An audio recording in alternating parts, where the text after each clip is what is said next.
Better late than never, but we're finally here. My wife's gonna kill me because I should be getting into bed in like 30 minutes, but instead I'm starting a podcast that is going to last who knows how long.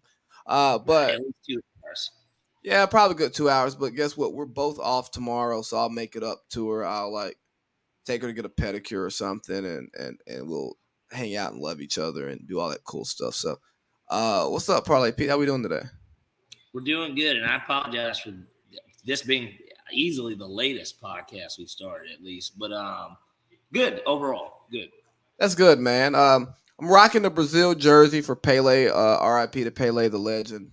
We're not gonna go on a long speech about Pele because we are from America, not Brazil, and we value a different football here. So he's a cultural icon, but I'm gonna be honest with you. I'm not gonna just say something that sounds real nice about a guy who has not really affected me culturally because I'm not a big soccer guy.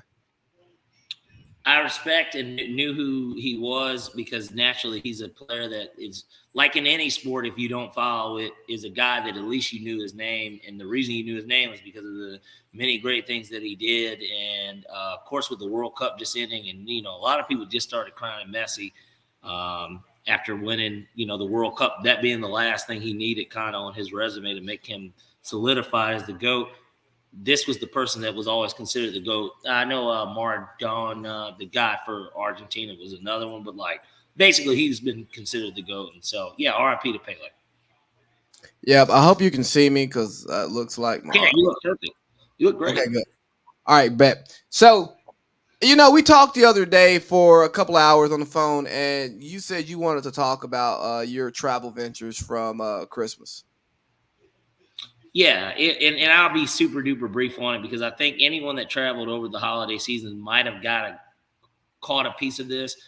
But we got to do something about this, and specifically Southwest. I did not fly Southwest. I am an American Airlines flyer, but I'm also somebody at the same time that is I don't want to say privileged enough, but I've been in a situation where I've got to get a good connection with flight attendants to where I am somebody that is a companion of a flight attendant, and I fly standby, which I know that coming into the holiday season, this is always kind of weird. It's never been like this year. Southwest Airlines, you need to be ashamed of yourselves.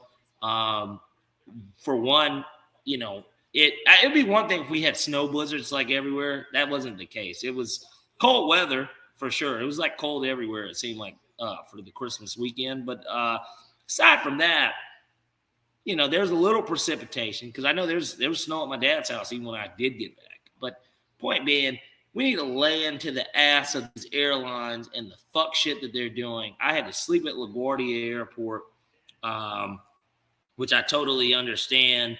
That happens to a lot of people. But I just think that airlines need to do better, and Yeah, that's kind of my point with this. I was watching from the sidelines, and it's like, hold on, y'all are purposefully overbooking when you also know that you're gonna have standbys. Standbys for the people that miss flights, obviously your employees / the people that were part of them, and then just oversell in general when you know that there's no seats and you're overselling their flight, almost like that people are going to miss their flight, so you oversell it because, well, we would rather them get it as opposed to our employees, because in that situation, they don't know who the employee is. So when I step up to the podium, they do not know whether or not I'm the employee or not. Bro, But it's because cap. I was going to It's say, cap.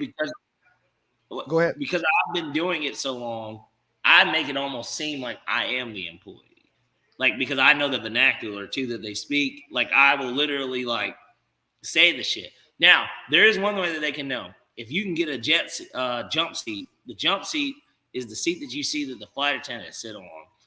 They have X amount of those on the plane to where a flight attendant only or a pilot, of course, can sit in. And a pilot can even sit in the cockpit. They typically have an extra seat up there, too. If a flight is super duper full and it's a pilot that wants to go, they can sit in the cockpit with the other pilots because he knows how to fly a plane, too. And so it's a money hungry um, thing. And then when that stuff happens, they up the price to where you can afford it. Or if you can afford it, you're not really trying to spend $1,500 to be on a flight that's got 2 layovers, and it gets you home 18 hours after you left. And you only live direct flight wise 2 hours, 2.5 hours away. Like, it's ridiculous. Yeah, it's like I should just rent a car and drive. Um, but that's capitalism, and I'm not anti-capitalism, but I am pro people, and we got to find that balance between making our money and making sure that we're taking care of people. You had that terrible instance on the holiday. I saw Spirit and some folks in Philly going at it. And if you're going to go to the Spirit counter with a sense of entitlement because Spirit did something wrong, I'd say you deserve whatever Spirit gives you. And obviously, you're not in tune with the Holy Spirit because Spirit Airlines is terrible. I mean, like, I don't know if I could. If Spirit Airlines sponsored us on this podcast, what would they have to offer us for us to take it? Free flights aren't good enough for me. No, I'm gonna need free first class, whatever that means, free check They bags, don't even and have first class. I've flown Spirit before, but like they don't have first class. They're just like Southwest. So, and that which is why Southwest, I know that their stock is going boo boo probably right now, but like the thing with Southwest is that's why people love Southwest / what used to be AirTran. Shout out to AirTran U for getting niggas up to Howard for the damn game because we flew. That's the first time I ever flew standby. We were able to get on them flights up to DC, but and Southwest bought them out, and then of course hubbed here because AirTran was a hub here in Atlanta. Matt Ryan, shout out to you. You used to be the AirTran poster boy. He was. It was one of the things they played. But we'll get into the Falcons. Don't play the goddamn music. Give me a second because I know you're about to reach over and press the button. So, point being, Southwest, Frontier, Spirit. They're all the lower tiers, but Southwest distinguished themselves because they have clever flight attendants that will tell jokes or whatever when they're doing their spew. They try to spice it up. It's just as inexpensive, but they don't charge you for bags like Frontier and Spirit do. But it's the same airlines in reality, and their seats are a little bit nicer. Like, it's not as bad. But there's no first class on any of these flights. There's nothing that distinguishes you aside from maybe if you work for the company and you're on the flight. I'm a Delta guy. I'm American, but just because. But yes, if I'm buying a flight, my preference is Delta. Yeah, I get it. Delta just takes great care of you. People complain about Delta. Look here, if your plane breaks down in Atlanta, you'll be on another plane in 45 minutes. Okay, I, I, you might have to run across the airport, and you might be sweating stinky by the time you get there. But you know what? You're not going to be late.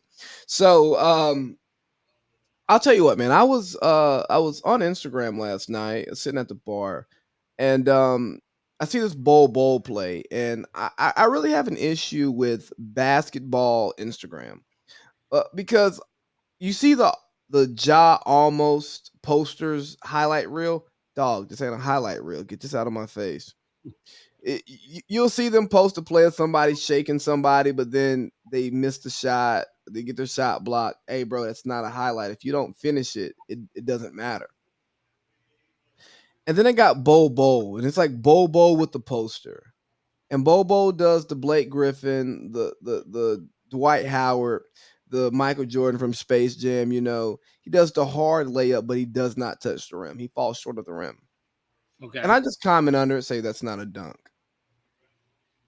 Get a few likes, and then one guy goes, "It's crazy you have a gambling podcast and don't know what a dunk is." And I'm like,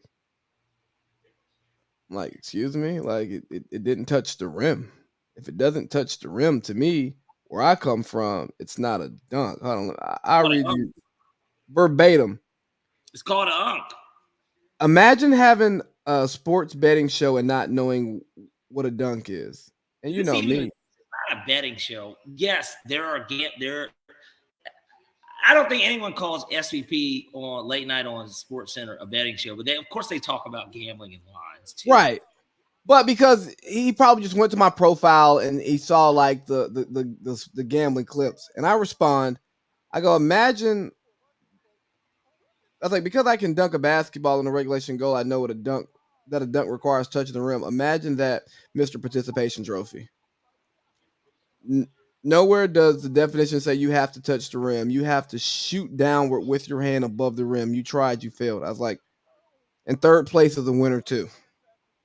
And then somebody else responds, that's a dunk. Actually, Google it. I was like, it's a hard layup.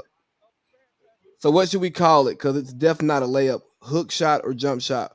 Why don't you ask Amari Stoudemire? He did a lot of these back then. You're trolling at this point. Layup is upward, obviously. Dunk is downward. Real simple. I'll give you the They don't hoop. simplest to said persons. When you Google Amari Stoudemire or whomever dunk compilation, do those highlights show up in the dunk compilation? You tell I'm me. I've never seen a dunk compilation where that was a part of it. where we just where Have we you? not off the top of my head, but I Just remember.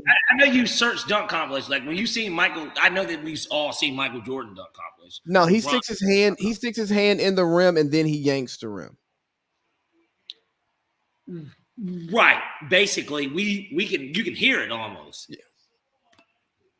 And I remember being a young 16-year-old. I think I was 16 when I first done, 15 or Shout out 16. to them Dallas Cowboys too. And I hate the Cowboys, but I'm riding the boat with them. That I'm sorry, just because the game in it, they pushed on the spread. By the way, depending on when you got them, it was 14 at the start of the game, but it was obviously everything below that before. So anyone that took the Cowboys spread, congratulations, I took him plus 14. I took Tennessee plus Tennessee. 14. But you put But everything. nah, I did. My other legs didn't hit. I took Oh, the Raptors. and the over under pushed I took the Raptors plus 4. 40. Well, but the over under was 40. I think it dropped below that before the game. But like if I you got it at got it, 40. if you got it like yesterday, it was like 40. Yeah. So So everything pushed. yeah, but back to my dunking thing, right? When I was a young kid, when I was trying to like dunk, we were never just trying to throw the ball in the rim. We were trying Okay. to grab the rim and pull it down when we dunked. Okay. And until that happened, it's not a dunk, bro. It's a hard layup. So you participation trophy, everybody's a winner. You know, uh the best player on the team and the worst player on the team should get the same amount of playing time. All of it. No, bro. It's not a dunk. It's okay. He got to 2 points, which is what matters at the end of the day.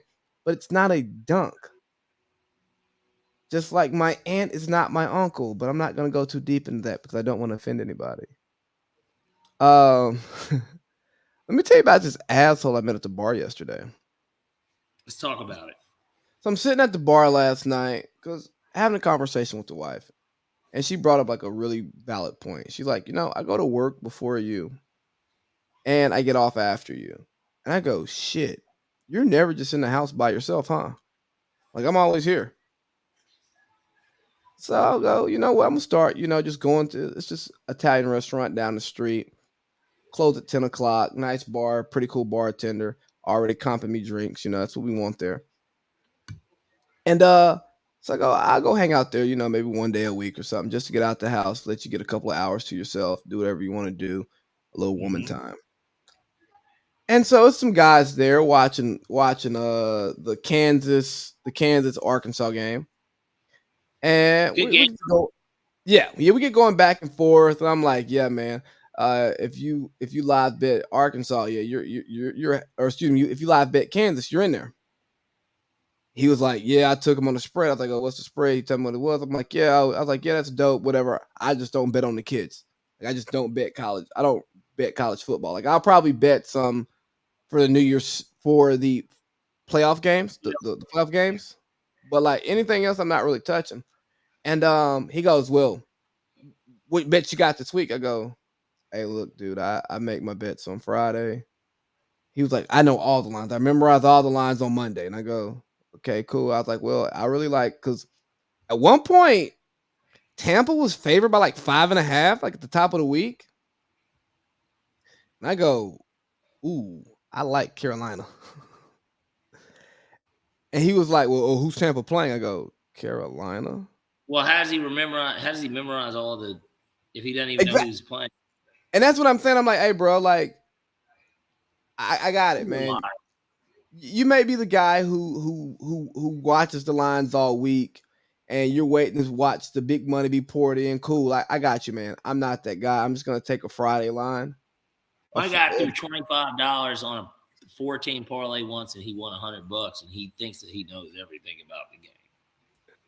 and that's how I felt because we were talking football, and he was like trying to be dismissive of like of my analysis of what was going on, and then talking about Georgia, and then where he got me was, oh yeah, man, I hate the transfer portal. I was like, oh, you used the hard ER. Oh, it was a white guy. Yeah. Okay. Yeah, with a fleece vest on and a plaid button up. Okay. And I go, yeah, hard R guy. Like anytime I hear somebody say they hate the transfer portal, I I lose respect for you. Mm-hmm. Because if you don't like your job, you can put in your 2 weeks and you can go work somewhere else. If you were out of college and you didn't like that college, you could withdraw and transfer somewhere else. If you're a Yep. football coach and you get a better offer or you know you're about to get fired, you can resign and go somewhere else. But hold on, a player who gets sold a lie, who possibly gets sold a lie by a coach, or is just in a bad situation, can't leave and go elsewhere to better their life. You don't like that?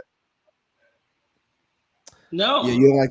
He doesn't like the NBA either. You know, he doesn't like LeBron James saying, "No, I won't sign a 5-year contract, billionaire. I'll sign a 1-year contract. I'll make you spend your money so that you can service me because I'm bringing your money back either way." Okay. So basically, we're dealing with a guy that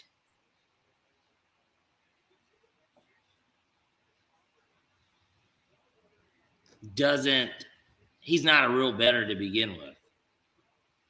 I don't First of think all, so. the most I don't important think part, so. because I know you said something about him memorizing the lines, but maybe he memorized the lines of what he bets on, and maybe he just didn't remember who Tampa played this week, even though that might be, you could argue that might be the most important game this week.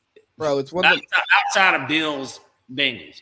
Like those are like the two most important games this week, and everybody knows it, which we will be touching them later when the six pack in leads three. So Hove did. I just wanted to play that. we've been waiting on that. I know, I finally made it. But no, so you're just like, bro, you don't have to prove anything to me. I You're not my type. For one, you're a man. So let's start with that one. You just don't do it for me. Right. I got a wife at home. Uh yeah, man. You don't have to impress me. I'm just a random guy sitting at the bar. I promise. I'm honestly I'm on Google right now looking for things to do in Tampa for a good friend's bachelor party, man. Mm-hmm. That's all I'm Mm-hmm. doing. But anyways, man, let's get to our first real topic of the day. Uh, Derek Carr has finally crashed. Yes, he has. He's been an average to some would say above average quarterback for his 9 years in the NFL. You watch him, and I throw him into the Matt Ryan category of he's good enough to be your starter. Uh, you wish you could get a little bit more meat off that bone, but you also know that, oh man, if I get rid of this guy, what do I have? It's gonna get it only gets worse from here, right? Right. And he only has he's only like 6 million against the cap next year. Uh 6 million dead money against the cap if they release him, but if he's on the roster by the third day of the league year, he's a $40 million cap hit, and he just hasn't been good enough. He's regressed. I don't know if it's Josh McDaniel's system. I don't know if it's Derek Carr. I mean, Matt Ryan, he struggled in Kyle Shanahan's system year one, and then he was the MVP in year two. So when you bring in these new complex systems, it can be difficult for even a seasoned quarterback. But nonetheless, he's been benched for the last 2 games. Iron Man has started 90 plus straight games, and yeah, yeah, he got benched for Jarrett Stidham. Mm-hmm. And it came out that it's because they don't want to hurt his. They don't want him to get hurt because they want to be able to trade him at the end of the season. Uh, I don't think anyone's going to trade for him, honestly, because he's going to become a free agent Okay. and he has a no trade clause. So if he doesn't get all, like, it's not like they can just trade him to Houston and he goes, "Yeah, I'm there." Like he has to accept where he's going. And their key offseason acquisition is not a fan of this at all. Like Devontae Adams, if I can find, It is the reason he came. yeah, he made it very clear that's why he's there. I'm looking for. Here we go. Here's Devontae. Here's tape. Excited about it in here. Him being one of my really good friends, and the reason why I came Which here. is In true the first too. place, He really is I one of wouldn't his be here really right good. now if he wasn't, if he wasn't here. So I think everybody knows how I feel about him, and with that said, there's a process of how things go, and I'm not gonna sit here and go on and on. But obviously, I support my guy, and I, we got to finish the season out, the best way we can possible with, all things considered at this point. But yeah, Bro, if you look at his face, he This is in goes, Jersey Gardens. Is that a he's mall? sitting there That's an like, outlet. why did I leave Aaron Rodgers? That's like an outlet. Why did I leave Aaron Rodgers? It, and then I think that what did they say? They said that they had apparently had offered him more money too, like Green Yeah. Bay did. As I'm saying, Yeah. And hold on. He also put up a post of them two together at a Fresno State game in their Fresno State gear. This man gave everything he had. The reason I'm a Raider, one of the most disciplined and loving people I know. Got my brother's back though, whatever. And if you can't respect it, excuse my language, middle finger to you. Love you, bro. hey, at least he's showing his loyalty, and nobody can be mad at that. I love a loyal. I think most people do. Anyone that's loyal, um, Loyalty, loyalty, loyalty.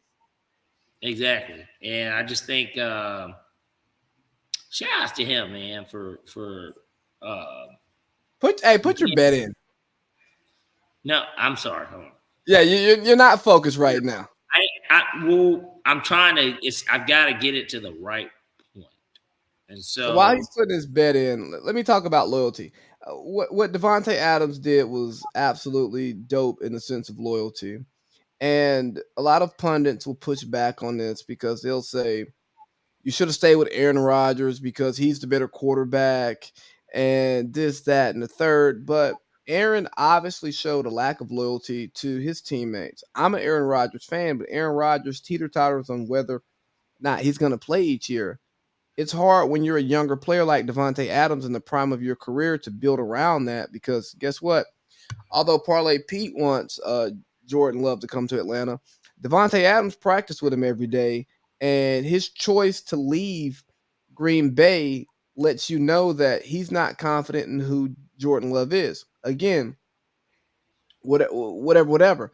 But also, Devontae Adams is a West Coast guy, so now he's in LA, excuse me, in Las Vegas, close to his family in East Palo Alto. He can get everybody out there on a quick little flight to his games. He can shoot back home on his off days, and it's not always about winning and losing. I think too many talking heads want to boil sports down to winning and losing. And it's not just that. Is that part of it? Yes. But you want to be well compensated. You want to work in an environment that you like. You want to live in a city that you like. If you can be close to family and you value family, you want to be there, you know? So I just think it's so short sighted to look at, for us to act like our lives that are not built on wins and losses, right? Like we don't play a game every night, every week, whatever, and that talks about our success at work, right? But then all of a sudden we'll look at these athletes and say, you should go where you're going to win the most games. Kevin Durant, why would you leave Steph Curry and go to Kyrie Irving? Well, Kyrie's single, I'm single. We real cool. We see basketball similarly. He's a hooper. I'm a hooper. Yeah, bro. Like we wouldn't go to New York, dog. It's lit out there. Whereas the Bay closes at 2:00. California closes at 2:00 in the morning. For anybody who doesn't know that, Steph is married with kids. Draymond is now married, but he had his baby moms and kids. Clay is an enigma. Clay. So you got this environment. I can hear myself coming from your computer, by the way. You have this, yeah, not anymore. You have this environment that's not really conducive to Kevin Durant's life. And I'm gonna be real with y'all. It's some money to be made out there in the Bay, but the Bay ain't lit like that. It's dreary out there. The weather ain't good. It ain't bad, but it ain't good. Like the Bay ain't lit. So getting back to this car crash in Las Vegas and Devontae Adams, bro, it's not just about wins and losses. It's about your quality of life. And if you can't respect somebody choosing quality of life along with wins and losses, especially when you're Devontae Adams and you're making $30 million a year, oh man, kiss my ass.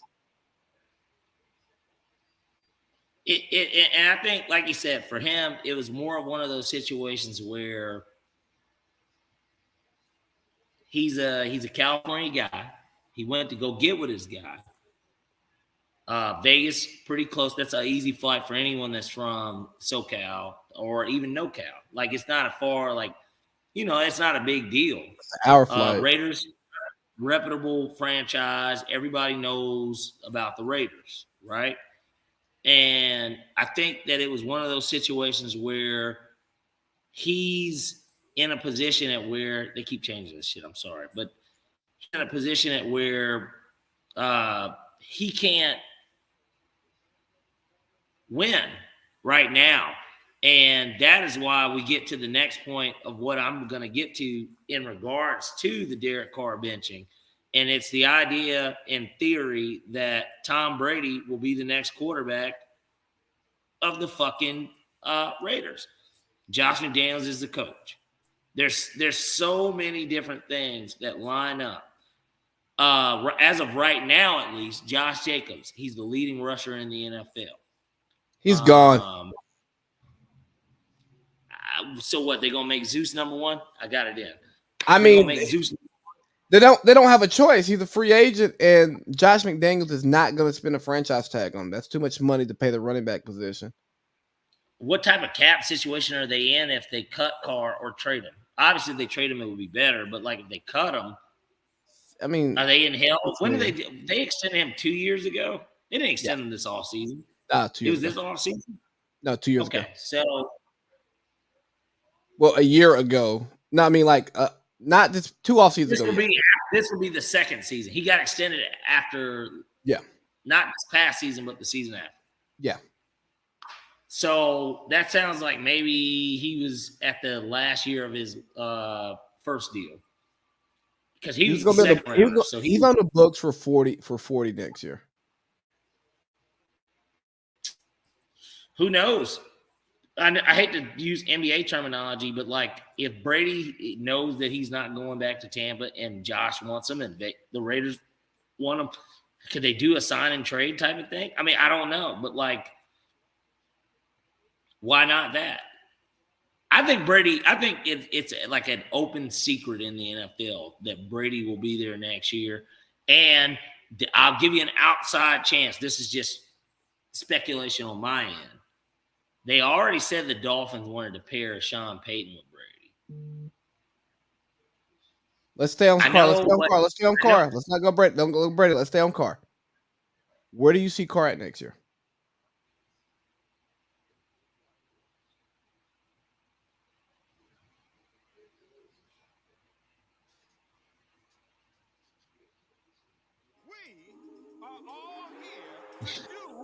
What Falcons do. Look at that.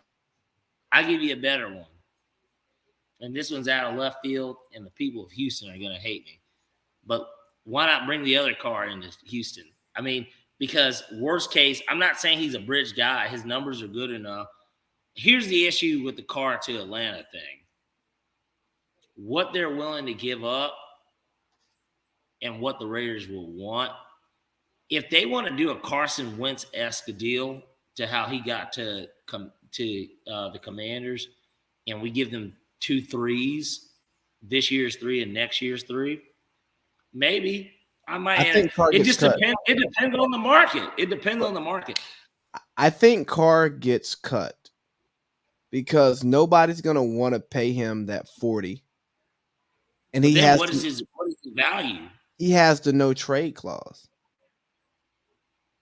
Well, he's going to go anywhere that will pay him at that point if they cut him. Because if they're saying you're not worth the payday and nobody's willing to trade for you for the payday, if somebody's willing to trade for him for the payday, he's going to take it because essentially if I get cut, I cannot make more money than what I'm making. So, like, I think he wants to. He will accept the trade. Now, he will not get traded. Now, you're right. Houston would be knocked out of that because he's not going to get traded to Houston, and his brother's in his ear and is like McNair's you know what I mean?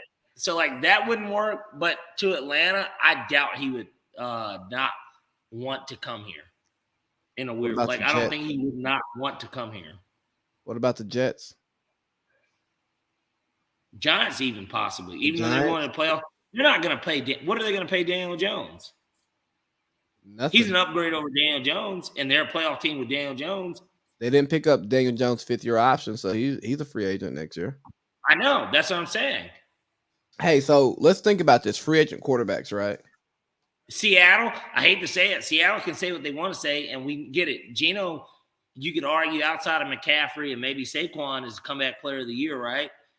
I mean, would Seattle not be okay with getting him too? Even if it was like a 3-year deal and they front loaded and they're only on the hook for a year and a half and they can cut him if it doesn't work. I guess what it'll come down to is what are the numbers on the market today? Because we know what the numbers are for an elite quarterback, but what about the guys that are a step below? I try to pay him somewhere between 25 and 28, knowing that I got to pay him 30. He's not going to take that. I mean, I bet he will. Baker is creating a market for himself because either the Rams are going to resign a guy like Baker, right? Like Baker at this point, Baker hits free agency. And if Baker can be had for 20, why would you pay Carr 30 to 35 in reality? Because that's what he's going to get. I would say maturity, personality. They won just as many playoff games. If actually Baker probably has more, if I'm not mistaken. And he's younger. I would say he looks good in an offensive system that works to his advantage. I would say personality, leadership, the off the field quarterback stuff, the locker room stuff. I'd rather have Derek Carr in my locker room based on everything I've seen and read over Baker Mayfield. Okay. Again, I wouldn't borrow a condom with you to fuck Baker Mayfield. Pause. Okay. I'm listening. Yeah, I mean, I don't want Baker in my facility, and I think Baker is good enough to start somewhere. I think he may start for. We are all here to do what Falcons do. Look at that! I mean, 'cause think of this, Parlay Pete. Think of this. I'm looking at free agent quarterbacks. We got Geno. We've got Brady. We've got James Garoppolo. We have Derek Carr, who's an available quarterback. Danny Dimes, Baker, and if Brock Purdy makes a push, if they make a deep playoff run, Trey Lance is available. Or Brock Purdy's available, depending on if they go to the Super Bowl, Purdy's going to be the quarterback. Zach Wilson's available. If they go to the NFC Championship, I don't think that Purdy isn't untouchable. And then what would you give up to get him anyways? And what's his value? And I say that because, well, Garoppolo just went to the NFC Championship and he was available and nobody wanted him. So, like, yeah, I get it. Purdy doesn't have an injury history like Jimmy, but Jimmy also went to a Super Bowl with that team. Like, there was a lot of things that made Jimmy available. But maybe the asking price was too high too, like in reality, because San Francisco's mortgaged their future for Trey Lance. There's only but so much that they're going to be able to get for him if they want to move off of him, because they're not going to get the return that they paid. And he hasn't proven anything. He's an unproven commodity, and he already looks like an injury-prone player. He was entered in college too, and he sat out a year at fucking North Dakota State. So, like, it's just like, I don't think that he – I think that they – I'm not saying that they want to win the Super Bowl. So, like, if Brock Purdy can win the Super Bowl, yes, he'll be the star. I mean, it'll be a Drew Bledsoe, Tom Brady type thing, even though Trey Lance is no Drew Bledsoe because we don't know who he is. Hey, so let's go down this list of quarterbacks I've created, and you tell me who they play for next year. Derek Carr.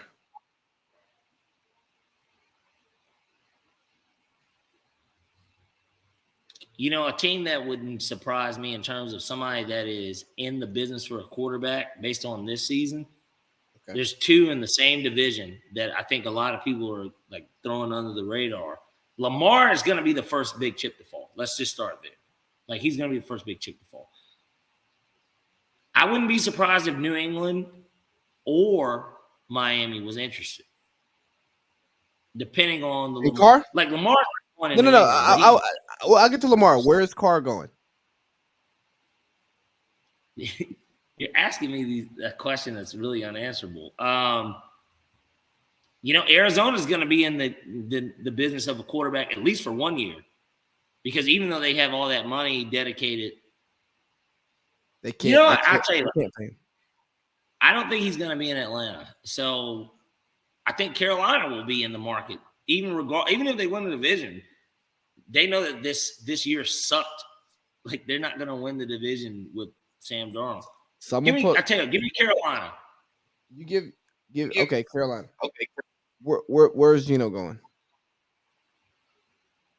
Stays put in Seattle for 1 more year at least. Where's Lamar going? Not where do you want him to go? Where do you think he's going?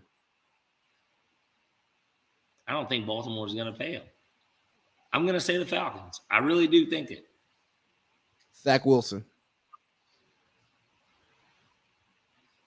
Backup in New Orleans. Speaking of New Orleans, does Jameis get to compete for a job again? Yes. Where at? Tampa. No, I'm fucking around. I have to look at what systems and who he's played for, because it has to make sense. Okay. So Denver. What about Brady? Raiders for sure. Like, that's like I think that's the biggest open secret in the league. Maybe even New Orleans. The crazy thing is that Tom Brady, because I think the Saints, because they retain the rights to fucking Sean Payton, if he doesn't really get, the Chargers are not going to fire Staley, because now they're in the playoffs. We'll get to that Sean Payton. I'm not going to get into deep with it, but I have to explain it at least for, like, the reason. I think Sean Payton's going to be the Saints coach next year, but that's just my opinion. Sorry. I think that he's going to be the Saints coach next year. Unless Tampa or Carolina beats Dallas in the first round. If Dallas loses in the first round, Mike McCarthy's going to get fired. We're gonna hit Sean Payton in the next segment. But this all correlates. You're asking about quarterback. The coaching matters too. If Sean Payton's in New Orleans, I wouldn't even rule out Brady going there. But go ahead. I got Raiders in New Orleans next to it. So James Garoppolo.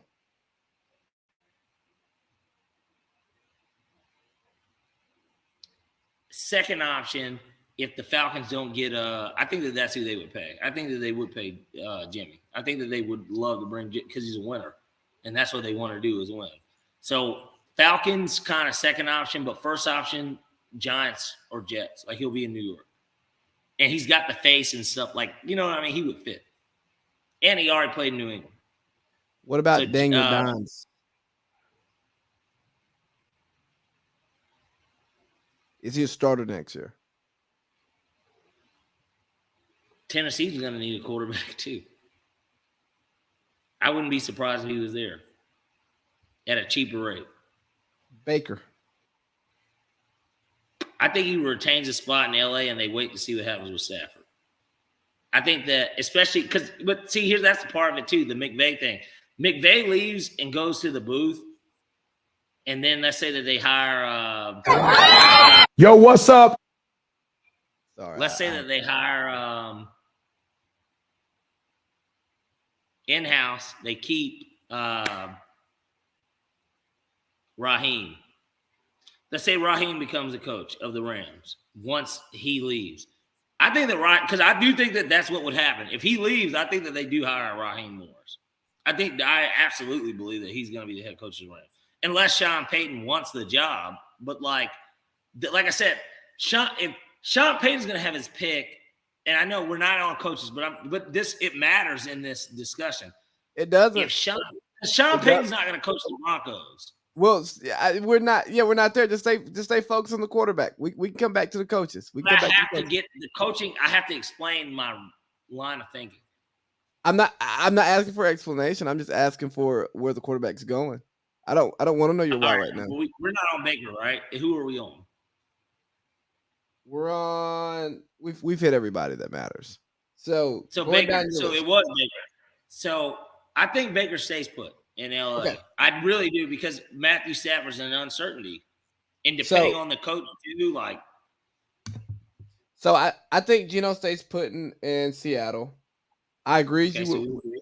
I agree with you with Brady. I think he's Raiders or New Orleans. It's going to depend on the Sean Payton thing.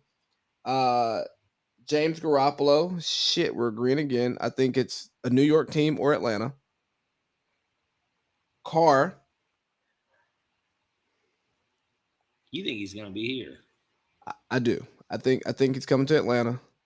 I don't want him, but I think he's coming to Atlanta. But you have to look at the Falcons.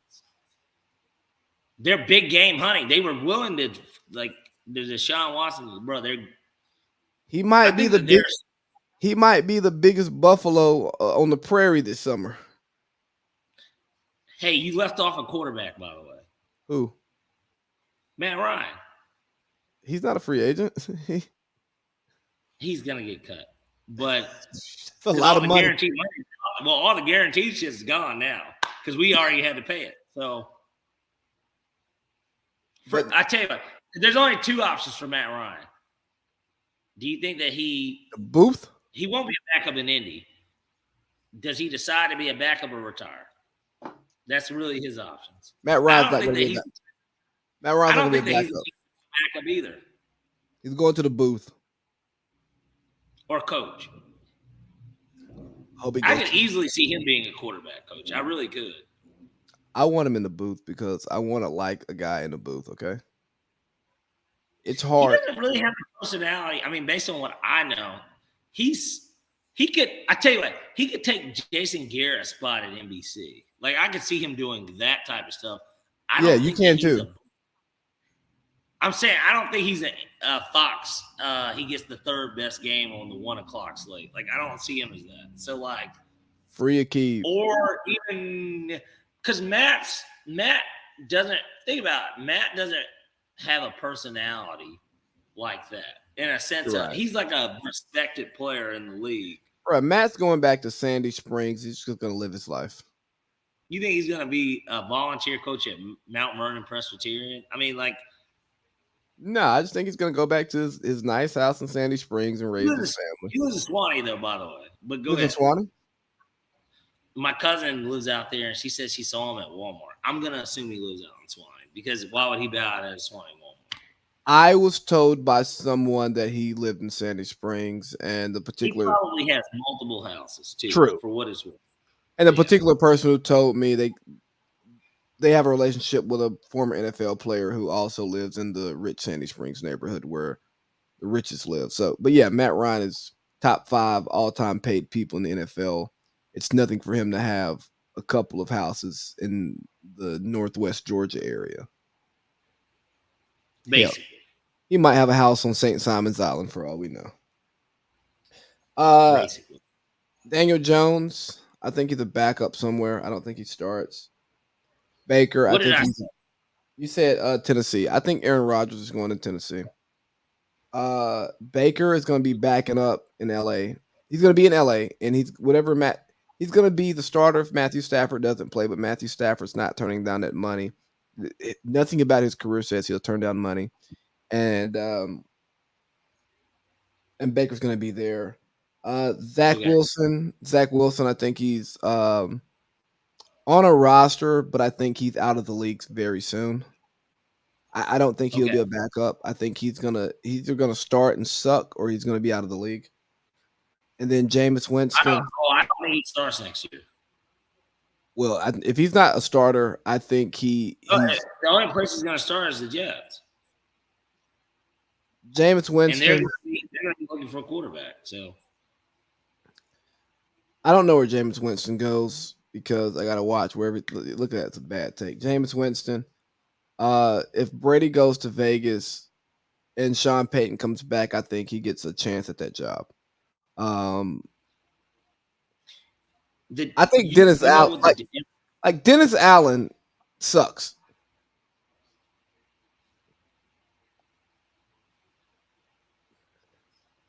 yes. Yes. like we've fired. They can't get. I think he's fired too. Like we've watched Saints games, and Andy Dalton is terrible, and he doesn't come out of the game. Or they'll do a little bit of Taysom Hill. It's like, hey man, your team is better if you do Jameis and Taysom, as opposed to Andy Dalton and Taysom. But I don't want to spend too much time on Andy Dalton. But what I do want to do is let me see if our good friend's available. Which one? Where's the fun in that? Okay, go ahead.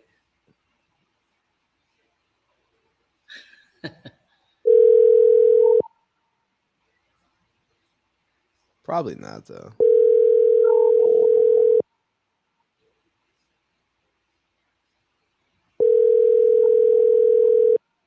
Yep. Hey, Mr. Turner, you're live here with AC Lee and Parlay Pete. And we're about to start talking about this Derek Carr, Matt Ryan thing as we were transitioning because I think Derek Carr is going to be the next Falcons quarterback. And I think he's going to fill in for Matt Ryan as a quarterback who is better than most, but just not as good as what you want. And I got Parlay Pete here who, he's a Matt Ryan apologist. Well, I would love to speak on that. The floor is yours, Mr. Turner. Well, see, the problem is Matt Ryan was good, but he wasn't good enough. And he left a void in Atlanta that I don't know if they're going to be able to fill because Matt Ryan was good enough to take him to the dance, but then they realized they never seen him dance before. So now they're looking for that guy who looks the part but is also the part. And the problem is there's not that many good quarterbacks in the league. So I think Derek Carr is Matt Ryan 2.0. I mean, I've never been a big fan of Derek Carr. I think his numbers are he's one of those guys who look good on paper. Again, he dresses right, he looks good, but when it's actually time to dance, he just always misses a step. I mean, but that's Falcons football, though. I think he'll be a great addition to the Atlanta Falcons. God knows, you guys are capable. You guys have a capable offense when it's actually working correctly. It seems like your new coach is more competent than the coaches that you guys had in the past. Is this you guys don't have anybody under the helm who can actually dance? Okay. I don't know. I know you want to respond. I think that that's a respectful take, Mr. Turner. I really do. I think that the first thing that I'll say that's wrong with it is that you're comparing Derek Carr to Matt Ryan. If he's responding, I can't hear him. Oh, you can't hear him? You can't hear me? Okay. Hold on. Can you hear me? Can you hear me now? I can hear you now. Good. So the first thing I wanted to kind of pick apart in your thesis here regarding the state of the Falcon quarterback position is that one thing about the potential incumbent that you believe would be best served for the team potentially, or you're comparing them to the predecessor to Marcus Mariota, is that at the end of the day, Matt Ryan and Derek Carr are totally different players. One's a winner, one isn't. Neither has won the big dance, which of course I know that you care about, I care about, Lee cares about. I think the NFL as a whole cares about. That's why guys lose their jobs, because if they don't win, they typically have a short leash. And the one thing that they both had, aside from the idea that Matt Ryan was here for 14 years and Derek Carr, assuming that he was gone after this season, will be gone for after 9 years, is that they did have a longevity. They had basically essentially a decade each to kind of get it together. And so neither of them accomplished what you ultimately drafted them to do. But at the same time, they're not the same guys. And the reason they're not the same guys is not because of the MVP trophy or the Super Bowl appearance or, the history of one franchise being a loser and then somebody becoming a winner, and the other one coming from a history of a winner and they being a loser. It's more so. The Raiders have been a shit show for our life. Well, they're one of the biggest franchises in the league. They've won multiple Super Bowls in the past.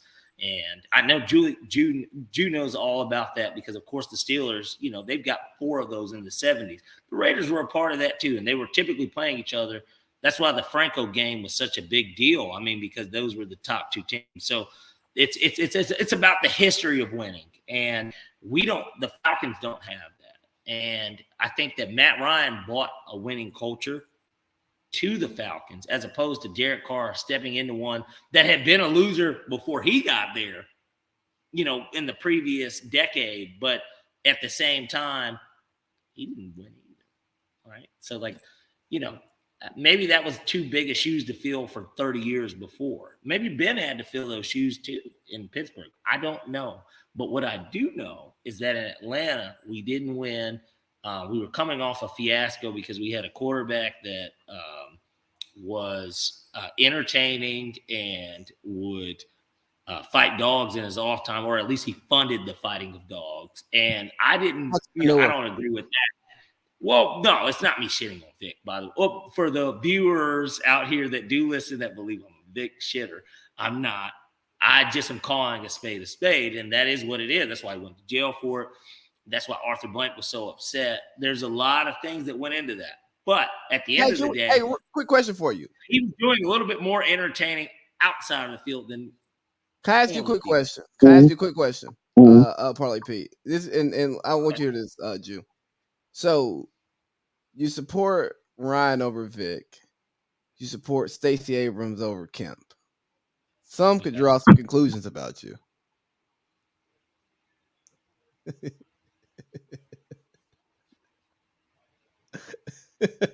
Can you repeat that?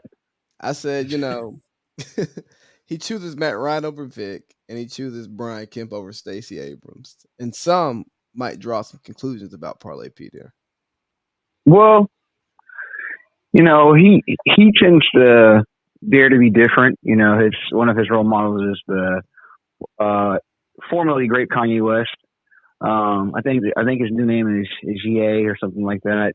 So I'm not surprised by his unorthodox way of thinking and agreeing with those. But back to his whole Matt Ryan thing. What Matt Ryan brought to the city of Atlanta was not winning, because let's be clear, you guys won nothing. Going to the Super Bowl is not an accomplishment. Winning it is. And that's the difference. You guys are another district team competing and winning. What Matt Ryan did, he brought stability, he brought consistency, and he brought a high level of competing to Atlanta. So what you guys saw was consistency which gave you guys the belief that you guys were actually winners. Winners are those that hold the Lombardi Trophy. Last time I checked, you guys watched it, and and if we're speaking on Matt Ryan as an individual, it's from my understanding that Matt Ryan holds the record for two of the biggest comebacks or biggest losses in allowing deficits to happen on him under his watch twice. I mean, Derek Carr is getting benched for the final two games of the season. Matt Ryan has been benched twice this year. I mean, and now I do understand Matt Ryan's a little bit older, attrition and things like that. I mean, so we're talking about two different quarterbacks. Do I think ultimately Matt Ryan is a better quarterback? Sure. I think Matt Ryan is a better arm and he's a better game manager. 2 minutes down the field, Matt Ryan or Derek Carr, I would take Matt Ryan because I think he gives you a slightly better upside to win the game. I think he might have a little bit more higher football IQ, but it probably was going to result in an L anyway. It's just going to be a strategic L. It's going to look good. So, yeah, that was the right play. He drew it up. He just overthrew him just a little bit, but that was the right idea. Derek Carr's probably just going to throw an interception. He's just going to go Brett Favre style and just be a gunslinger and throw an interception. So, okay. But I mean, I would to say that I'm rooting for you guys would be a lie because I'm not. I don't want to see the Falcons do anything successful. I don't want to see them be remotely great. I don't care to see it. And I think that until you guys actually start looking within and start from the top up, because the buck stops at the top and everything trickles down, you guys need to get some real competent people in your front office who are no longer going to accept mediocrity. That's what the real problem is. You guys kind of mirrored the Steelers this year and had no real succession plan to Matt Ryan. And that's why both of our offenses at times look like JV. Well, you don't have Rich McKay running your team. We do. Hell, at least you guys have I think both of our offenses have the dynamic talent on the outside. I mean, hell, you guys got Kyle Pitts. I mean, he's a stud. But if no one's throwing the ball, it matters not. Well, and I apologize to you, Mr. Turner, because I know that you've been out of the loop for a little bit, but Mr. Pitts hasn't played in probably 6 weeks or so. But this is what I will say. His level of talent. The talent for Mr. Pitts is there. Oh, sure. He's more talented than any weapon the Steelers have. Talent-wise. I would agree. He's more talented than anything on the Steelers' offense. Najee Harris will probably be sitting. I would say Deontay Johnson and Pickens will have something to say about that because other than Pitts, these guys actually suit up on Sundays. They're not. You guys are used to the Calvin Ridleys. Those who don't want to play the game. Can we mute the caller? No. This is what I said. At the end of the day, look, I was a big fan of George Pickens, obviously, because I'm a dog fan. I like Georgia, and I thought that George Pickens, he got hurt the year before last, and he didn't. He looked like AJ Green 2.0. That's who I thought he was. He makes amazing catches, right? Like we got to see that. We've seen it this year with the Steelers. Plenty of highlight reel type catches. Mm-hmm. He's got a so-so quarterback, but a guy that maybe he can be something in the league. We don't know yet because it's so early. Now, Pitts, he's been put in a run-centric offense. He is a tight end, and at the end of the day, I know a lot of people forget, tight ends aren't supposed to block. And I think that Kyle Pitts has been a solid blocker since he's been here. But, of course, with Matt Ryan in that first year, he looked like just a target. And, I mean, maybe that was the lack of the receivers that we had. Maybe that's why we drafted one in the first round, which we didn't have to do because we could have got George Pickens in the second round if we wanted, and we could have addressed another need in the first round. I like Drake London. I think that Drake London's got a ton of potential. I really do, but he's a bigger receiver. He fits the coach's vision. I think he fits the coach's vision of bigger receivers and run blocking, but also a guy that can obviously stretch the field and can, catch balls. But he can open up the field, stretch the field, and he can catch passes. He's a big guy, 6'5", probably 220, something like 215. And so I think that everything that you said was valid in regards to the state of the Falcons and the direction that they're headed in, what it is that they could potentially do going forward. But what I do also disagree with you on is just the idea that the teams are similar. I don't think we're in similar spaces. You got a Super Bowl winning coach with an organization that is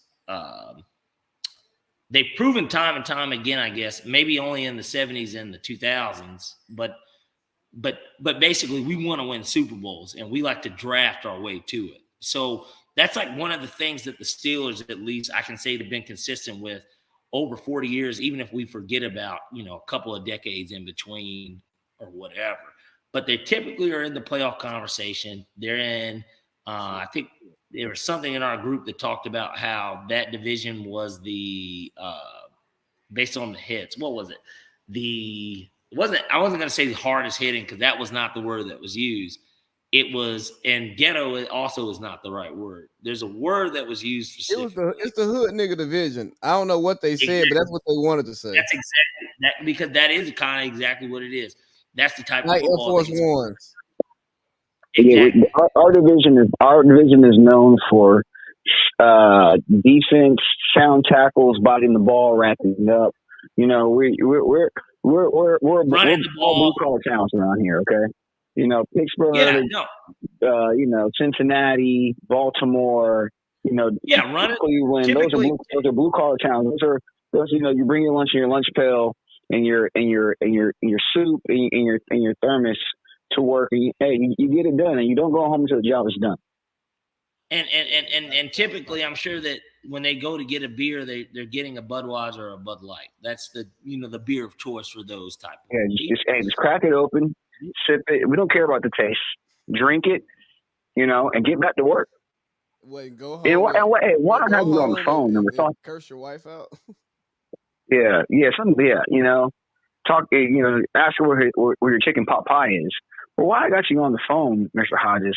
And I'm sorry we had to, go this route on Lee's podcast, but we made a nice friendly wager.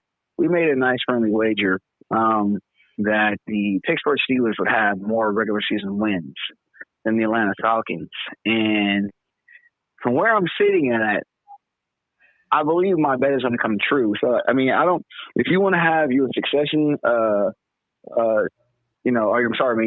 your speech now as to why you guys weren't good and as to why you would be paying me money. We could use this time now to speak on that live on the air. Because I really don't know what you were thinking. And the crazy part is, I've been on record saying my team this year was atrocious, and they are atrocious, but yet they are not mathematically eliminated out of the playoffs just yet. We have a chance to actually make the playoffs, funny enough. But yeah, Mr. Hodges, the floor is yours. My bank account information is the same. But we just like to just talk to that a little bit as to why you just believe that your team, all of its misery and mediocrity and pity and sorrow, would even tough. have the.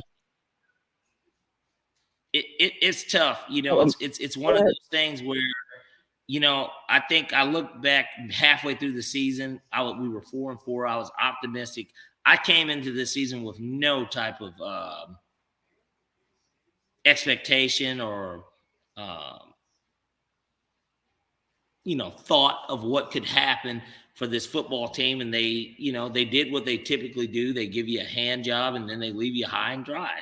They don't let you come. They let you fuck them. It's like it's really one of those things where what can you do, right? And so, but I'm looking at the Pittsburgh Steelers schedule, and I see that they play the Baltimore Ravens on the road on Sunday night to kick off the year, and then that they play the Cleveland Browns with Deshaun Watson. And I think that one of the biggest issues I have with you wanting a concession speech, I think you guys have 6 wins and we have 5. We play the Cardinals, who you could argue might be worse than us. That's why we're favored this week and you guys aren't. So this thing looks like it's going to come down to the last week. And if there's anything that Arthur Smith and certainly Desmond Ridder especially if he gets a win this Sunday and he's got some momentum going into that last week. If he can beat Tom Brady, he's going to be really, really happy about the idea that. And it sounds like we can get a push. I mean, if you guys lose out and we win out, I will win the bet. So it's not over yet. So I don't have a concession speech until it's over with. You know, Stacey Abrams has a concession speech for Brian Kemp because she knew she lost. I have not lost yet. Herschel, I'm pretty sure Herschel had a losing speech ready for Warnock because he knew he lost. Like, we haven't lost yet. Hey, hold on. I do not have man boobs. You can go to hell. JP said I have man boobs. Well, straighten the shirt up, I guess. Or maybe he doesn't know what pecs. I don't know. Yeah, either pecs, buddy. Hey, Jude, thanks for coming on, and I'm not kicking you off, but we got to transition from what y'all are talking about because we're an hour in. We got to talk about Nathaniel Hackett. You know, that hack of a coach, Carrot Top. Yeah, he's no longer wearing the blue and orange, and you know, some of us think it was long overdue. People I know are blaming him totally for the entire season and not giving Russ any accountability. You know, who's blaming him for that? Out of curiosity, huh? Whom? I mean, I'm one who believes that Russell Wilson. Well, we know what you believe, but whom is blaming him? Josh Holsey. Oh, okay, so we got another listener. Yeah, I don't Caller, know. No, it didn't come through. You just hung up. I was that. You got to tell him, caller, you're. So, yeah, we'll let that sit there for a second. Let's listen to what Russ had to say after the firing of his head coach. You know, obviously, devastated by Coach Hackett because I think he's an amazing man, amazing teacher, amazing father. Just watching him and his kids and what he's been able to do and how he's taught the game for us. This season has been a season that we never thought it was going to happen the way it did. And he was a guy that spent all his time and all of his effort into us as players, as staff members, everybody, coaches as well. And so I think that he's going to be an amazing coach. He's one of the brighter minds that have been around. And I think also, too, it's been a crazy season, tons of injuries, tons of everything else. But the reality is that, I wish I could have played better for him, too. Wish I could have played at the standard and the level that I've played, I've always played at and know how to play at. So, but I'm cutting him off because I know a liar when I hear one. Man had no confidence at the podium. He didn't make eye contact while he was speaking. He was staring. He was looking down the whole time. It's just typical Russell Westbrook. Did he lie or did he just leave out what he wanted to say? A liar. Anytime. You don't think that he believed what he said? No, I don't. He said the man was a good dad. What the hell does the man having to be a good dad have to do with so then with did him he being lie? a coach? I'm just curious. He would know him a little bit better than we do, right? Like from that level, possibly. Hey, considering the quarterback. Look here, Parlay Pete. I know that you're a good dad, right? I do know that. You notice he didn't say. You notice he never said he's a good coach. Exactly. He said he used the term teacher because the reality is, and I'm going to let you finish, but not to Kanye this thing, but like there's a reason he didn't say that because that was an issue. Clearly, that's why he didn't say it. And I'm not giving Russ comments are coming in kind of fast, but I'm not giving Russ a pass, right, for his play. But what I will say is that, for one, you're stuck with Russ if you're Denver, but two, Hackett was an issue, and everybody knew that from outside the NFL. The first game told us that. Well, I think that the YouTube user Justice Hodges said that, but that was an issue. And then even FG5 is saying Russ Super Bowl winner supposed to bring championship level of play to that city, and city bought inflation, which was true too. Like, you can blame both sides, but one guy is locked up for an amount of time. The other guy, if he signed a 5-year, $30 million deal, what's a $5 million? I mean, what is that per year? Let's talk about the $250 million guy who is there. Mr. 10 parking spots, Mr. Office, Mr. Team 3, right? And this came from Shannon Sharp. I I trust what he has to say about the Denver Broncos. Yeah, he maybe is pro organization biased, but he gets to call John Elway, and John Elway answers his phone calls. He's around the organization. He was just in the era recently when he interviewed Deion Sanders in Boulder. I'm sure he stopped by Denver. Russell Wilson wants to be famous more than he wants to be a good football player. The players inside that locker room don't like him. He has not earned their respect. He thinks he's better than they are, and they sense it. You hear that from Shannon Sharp, and I go, yeah, that's what it looks like to me. Then I listen to Pat McAfee today, and I hear how they talk about Russell Wilson. And apparently, there's like this video he posts on his page of like his handlers and him trying to choose what suit he should wear. And you go, I saw that, and it was like 7 or 8 people. A lot of them were white. Yeah. They weren't even men. A lot of them were women. I saw it. Yeah, I saw it. And you just watch some of the corny stuff that he does. You see the Cortland Sutton play where Russ throws the pick, and he's like, "Hey, bruh, I'm open. Do you see me?" And we've all been around some corny people in our life. We've been around some guys who are just like, meh. But as long as you're contributing to the cause, we can look past the bullshit. But the second you're not pulling your weight and you ain't doing what you're supposed to be doing, like, hey, your job is to bring the booze. Bring the booze. We're 19. We need booze. You got to bring the booze. We're going to have everything else. We got the spot. We got the chicks. We got this. We got that. You got to bring booze. When that guy stops bringing booze, we don't want to deal with him no more. And Russ. But what if the coordinator, in a sense of the head coach, Hackett, what if in a situation, to allude to your analogy with booze, what if I live in an area where there's no liquor stores, there's no gas stations, and you live right next door to a liquor store and a gas station that has booze, and they're better price? It could be on, I've got some military friends, and it might be cheaper there or something. And I'm good for the money. You have access to that. And I say, well, you buy them and I'll give you the money. How does that work? I mean, there are many different ways to where it might not be your fault that you're not able to provide the best way that you can, when you can provide even better if you got somebody else doing their job. Let's talk about interception number 3 on Sunday. Okay. Russell Wilson throws the ball to the end zone in double coverage, and Jalen Ramsey picks it off. He could have ran for 10 yards and got the first down.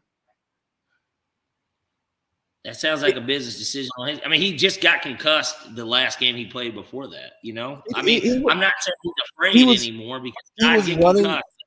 Top quarterbacks don't. How many top quarterbacks do you know that get concussed? 2 is not one of them. So let's not bring him up. Seriously. Name a Super Bowl winning quarterback that you know that's gotten concussed. Brady says he hasn't been concussed, but Giselle says he has. He has never been pulled out of a game because of that. Right. Name somebody that's been pulled out of a game that's won a Super Bowl that is still playing. Even most quarterbacks don't take those types of hits, and the quarterbacks who did, when they took those hits, we didn't have the concussion protocols that we have today. So, and they weren't guys that were mobile. Brady's not mobile. The fuck, I don't care if Brady's had a concussion or not. He doesn't run. His concussions came from when Grady Jarrett gets a roughing the fucking passer type play at the end of the game that decides the game. Like, those are the type of hits that he's taking. Russ took one because he fucking went for it and got stopped like at the 1 yard line. Like, that's how Russ got his. Well, again, that's speaking to Russ's poor judgment, man. Like, his judgment has been terrible this year. His judgment's been terrible. It's bad when he does run. Now it's poor judgment if he decides to run. If he actually does it, he got like 9 yards on the play too. Hey, look here, man. Look here. If you steal all the time and you never get caught, you're not a thief. The second you get caught, you're a thief. Okay, fair enough. I'm just saying. Like, no, that's fair. That's a fair way. So you gotta know when to hold them. You gotta know when to fold them. And apparently this year, Russell has not played his cards properly as we've expected him to do in the way he's done it in the past.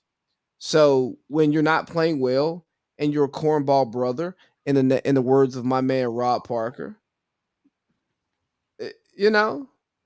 Ain't That nobody cornball on brother, here. his job at ESPN too. Granted, Rob wasn't on it Monday Night Countdown, which I think pays a little bit more maybe than what Rob's contributions were to ESPN. But that Cornball Brothers working at the same network he was. I don't even know where Rob Parker is these days. But He has a radio show at Fox, and he's running the sports journalism department at USC. good for Rob. I'm glad. I take LA over Bristol. Sure. I think overall, sure. Any else in barbershop? Stuff though. I don't think Rob Parker's ever won a game. But and we know that the play callers get the most money because that's why Troy and Joe are paid handsomely by that same network. But well, yeah. So yeah, there's nothing against Rob. I'm just simply saying the same person he talked about got to take a position that appeared to be higher within that organization. RG3 is also calling. Well, no, they give him like the B games. He's getting some pretty decent college games. He's called a lot of, yeah. I mean, yeah, he called the HBCU game to start, right? But like, RG3's got to call the Michigan games this year. Like, he said something about the guy coming or something. Hey, how bad is Kirk Herbstreit on Thursdays?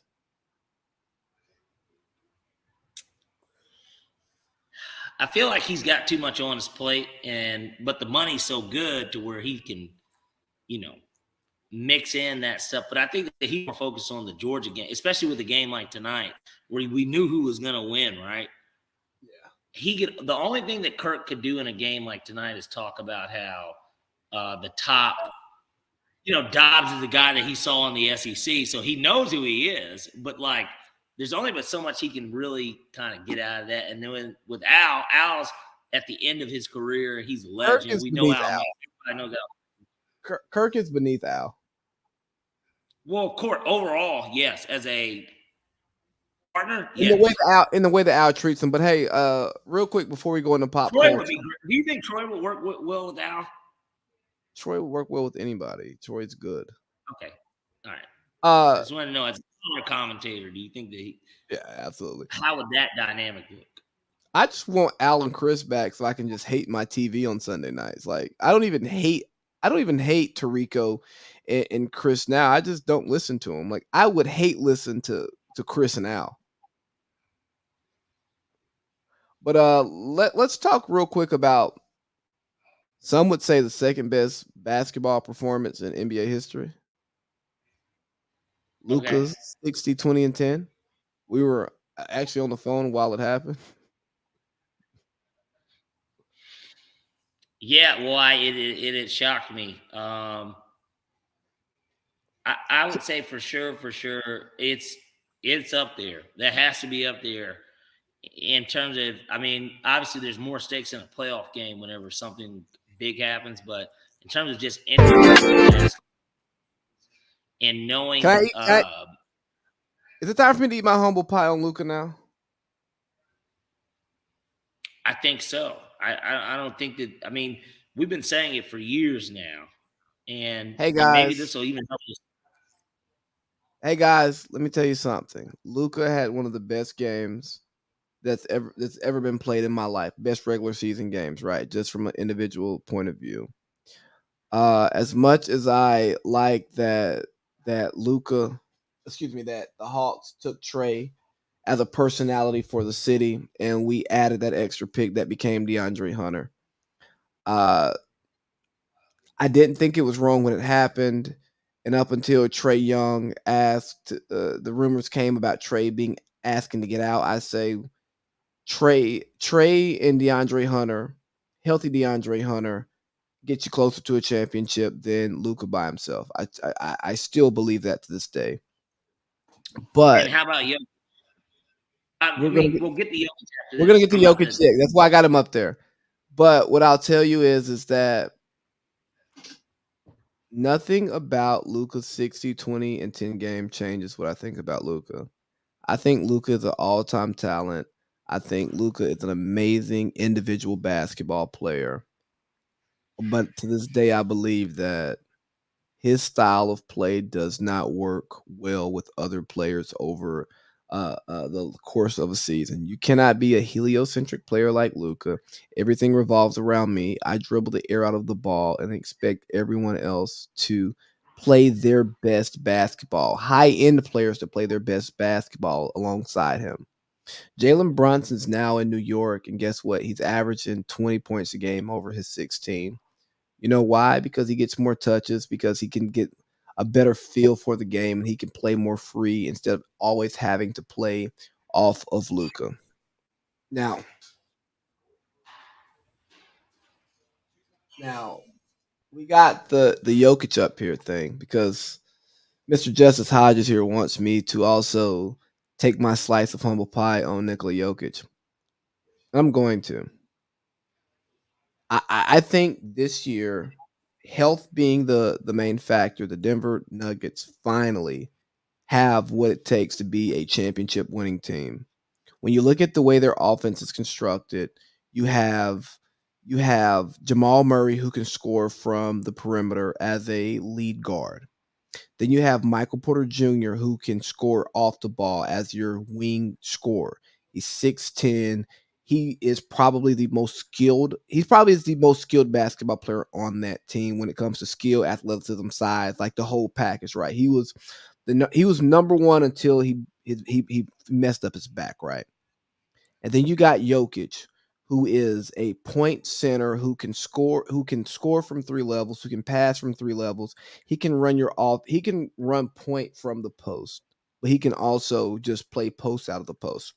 I think this is the only team that has one of two teams that has three level scoring to that degree.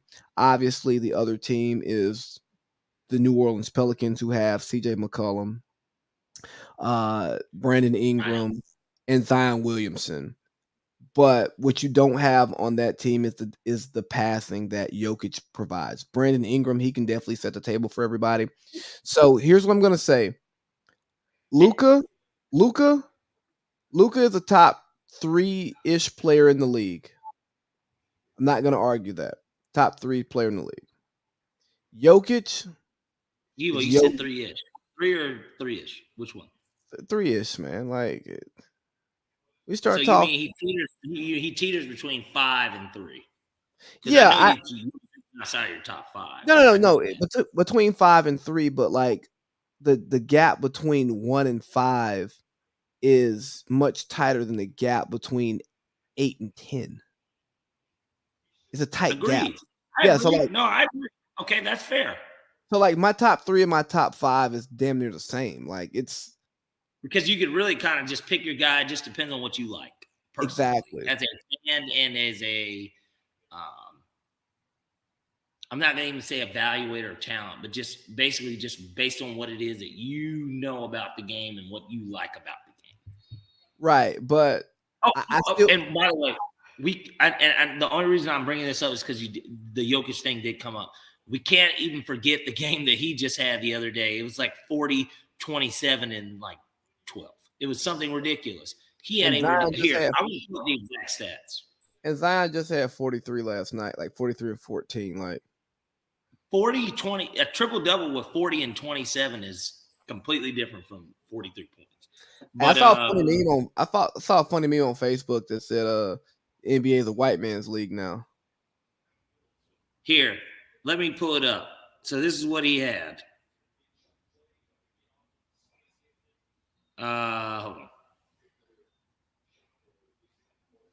on. On Christmas, he had 41, 15, and 15. But I'm talking about he had a game the week before Christmas where he had 40, 27, and 10 with 2 steals as well. He almost had a 40, 30, 10 game. I mean, he was 3 rebounds shy. If the game went to overtime, he would have got it. So, like, here's the thing. I just want to see how that plays out during the summer because I know what he is individually capable of. And I think that when we talk about Luka, when we talk about Jokic, people mistake what I look at what they do in a team concept and how that plays off in the playoffs as a knock on their individual talent. Like, no, bro, like what they do individually is amazing. Just like I could make an argument that Kyrie is the single most skilled player in the NBA, but I can also say that his skill level does not always equate to winning if he's the focal point because him being his best does not always make everyone else their best, Okay. like LeBron James at his best with high end role players, in a rim protector. Whereas Clay is at his best when he has Steph Curry and Draymond, like, you know what I mean, stretching the floor. Like it's about finding the right formula for the players to be their best. And unfortunately for Luca, he's gonna fall into what James Harden fell into in Houston is that you at your best does not make anybody else that much better. You got like your Maxi Klebers. Yeah. They'll be good. But like that other motherfucker that you need to make y'all right. Won't want to play with you because of the way that you play. I mean, I get that, but like at the same time, who does more with less than Luka Doncic in the NBA? I mean, but Seriously, who's the second best player on the Mavericks? Is it Christian Wood? I don't know. Or is it Spencer Dinwiddie? Like two guys that are like honestly eerily similar in terms of how they became even players on the team. Like they're good, but like nobody. I think Spence got like $100 million deal by the Nets, but that's because that was before the KD cut. Like they paid that man. His $100 million deal is like a 6-year one. But So it's like not like the same. Like he still makes like $18 million a year or something. but the thing about Luka Doncic is he plays a game that allows him to do better with less because I don't think he can do as much as he's not his best self with more. But he needs more to win a championship, if that makes sense.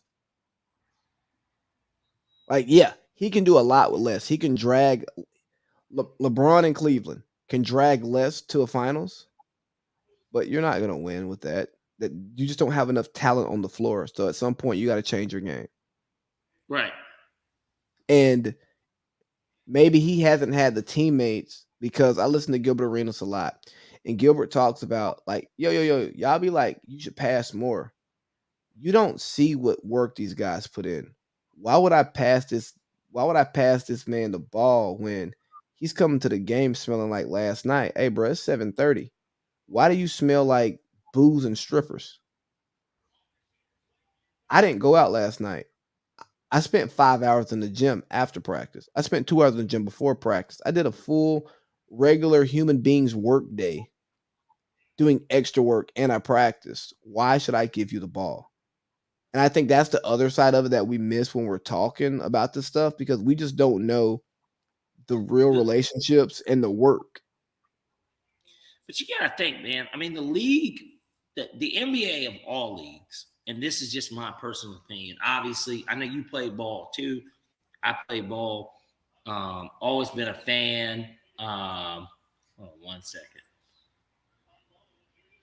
Come on, man. You can't be like mid-sentence and be like, hold on a second. No, I'm sorry. I had a bet on the under in the Washington Texas game and not Hudson Card. Quinn Ewers threw a pick, so I got my under.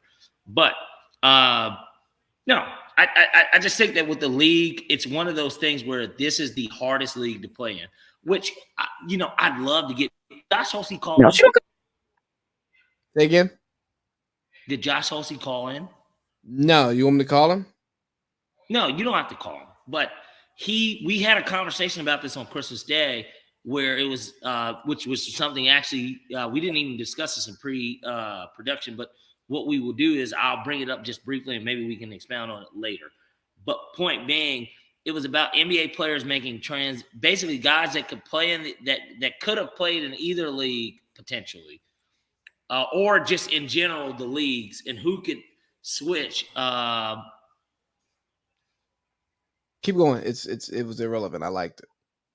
Okay. Washington's more successful in USC football. All right. Yeah, understood.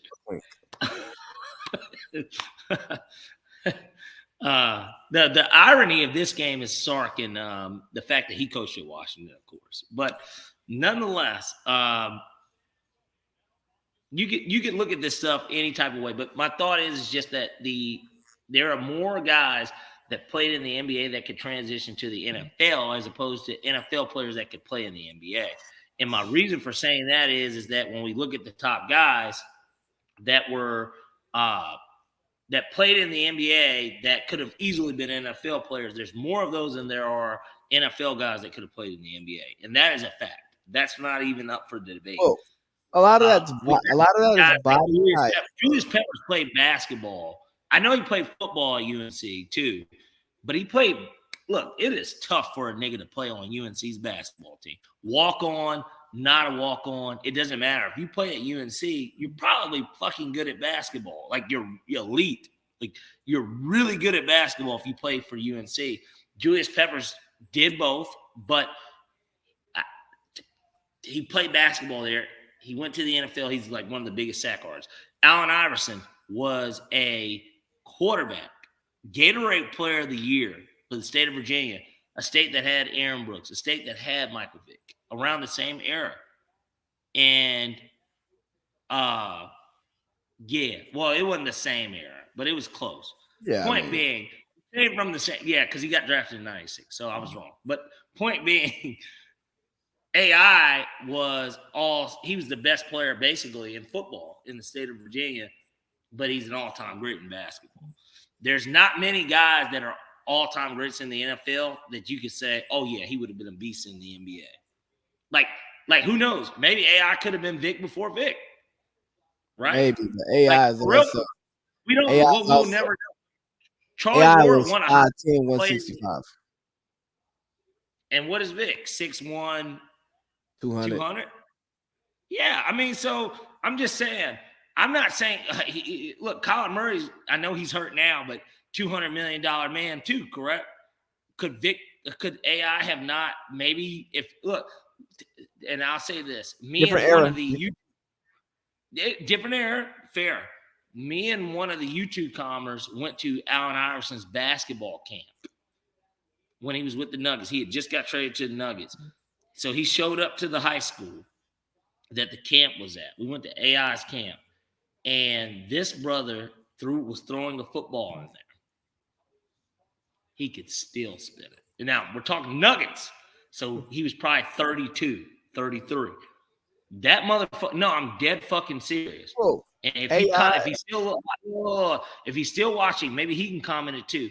He was throwing a football in there.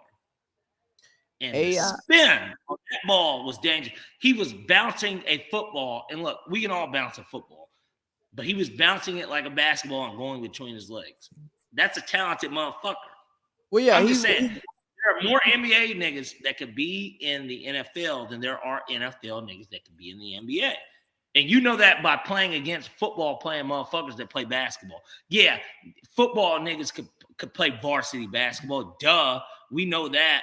Just like basketball niggas could play varsity football. But at the same time, who really had the better chance of success? LeBron would be one of the best tight ends of all time in reality if he played in the NFL. We know this. Like, we don't know it, but we know it. We can assume it. Well, here's the difference, right? Football athleticism is for a lot of the positions, right? When you start thinking about the basketball to football crossover, athleticism is like the key thing that can drive you in football. Athleticism, you got physicality, and you have a mindset, right? Because a lot of basketball players don't think like football players, you know. So the mindset itself is totally different. So yeah, John Morant has all the athleticism in the world to be a high-end corner, you know what I mean? Or a little slot receiver. But does he have I got this 300-pounder running at me, and I got to chop him in order to let my mans make the play? Am I going to do that? You know, so I think if we're going to talk basketball to football 7-on-7, absolutely, the basketball players can go play 7-on-7. But when it comes to actually taking that hit, feeling that pain, you can't really evaluate that. And a lot of times those basketball players get weeded out at an earlier age and they stop playing football because Is they that the don't. reason you think that they stopped playing? I think that's part of Or it. or just because the reality is, man, I'm a freak athlete. I could play either. But even though the NFL is easier to get into because there's more rounds, there's more roster spots, there's more teams. The NBA is a selective few. If you were one of the best basketball players on the planet, that is hard to even bums. Hey, Guys think that are about this. bums. Like Anthony Bennett, bro. Top pick, right? But like bum, right? Like bum. All in all, bum to everybody. Okay, That nigga is still one of the best basketball players to ever pick up a ball. true. Not Think about because he was overvalued at where he got drafted, but because it is so hard to even convince an NBA team that you are one of the best players in the world. Like in the NFL, you can blow through drafting a quarterback that doesn't work out. The Cavs, of course, blew through a guy like Anthony Bennett. The Blazers blew through a guy like Greg Oden, which was his was not skill, it was more injury. It was injury. But I'm just simply saying, that's my point. My point is that in the NFL, you need it ain't that hard for Tony Gonzalez to convert from power forward to tight end. Well, no, because tight end is a unique position, and Tony Gonzalez was a pass catching tight end, so it's different. It's different. But that's why, don't you think that there's Prime? All right, let's look at Prime, right? Prime played baseball, but Prime they Baseball's did the a hardest dunk sport. contest. Like, Baseball's the hardest sport. I don't know. I'm just bringing it up because he did multiple sports, and he played professionally in both. Like, there's been nobody will ever, maybe, well, I tell you what, let me not speak too soon. Maybe there will be a kid one day that can play in the NBA and the NFL. I highly doubt it. I don't even know how Prime did it for baseball or Bo Jackson. But those are freak athletes. Like, those are dudes that are just elite, like, both ways. They're elite players. Well, let me tell you something about Prime, because I listened to his interview on Shannon Sharp's podcast. I'm not going to shout him out because he gets more listeners to me. And he hasn't tweeted me back because I'm trying to get some bottles for Boink's bachelor party, and his website sold out. Them? Yeah, I tweeted him today because I went on the website to get 2 bottles for the bachelor party, and they're sold out. I'm like, I need some bottles. So, anyways, Prime is one of those. He's one of those different type of athletes, though, right? Because when they told him he couldn't do football and baseball, he's like, bro, I've done it my whole life, so why can't I do it now? Like, fuck. And when he went to the combine, he ran 4.2. He didn't stretch, and they was like, why didn't you stretch? A cheetah don't stretch when he sees his prey. He run. The nigga said he never stretched. He like, I'm not flexible. I'm still tight. Yes, Prime. But you know what? Gosh, there's so many dogs out here. Yeah, he's just one of them. And like, I think that what's hurting sports to a certain degree is we're throwing a lot of sports science into this stuff at a young age, and people are forgetting about the resiliency of the human body. And that, like, if you're just a little kid who play outside all the time and you just be running all the time, yeah, stretching helps, but you don't have to rely on stretching because your muscles adapt to you just going from sitting in class to going to recess and playing tag. And then when you stop that, then now you got to stretch, and now you got these soft tissue injuries. Like, there's a reason why there were less soft tissue injuries back in the day, and it's not just because people are bigger, faster, stronger. But we gotta get to pop culture soon because we're at an hour and a half. Yeah, here, and we will. And I just want to say one more thing on that specifically. I am so blessed to know, as we know, which he will be a future guest on this podcast. I'm blessed to know a guy literally that is in the NBA currently, obviously, and he's a younger dude.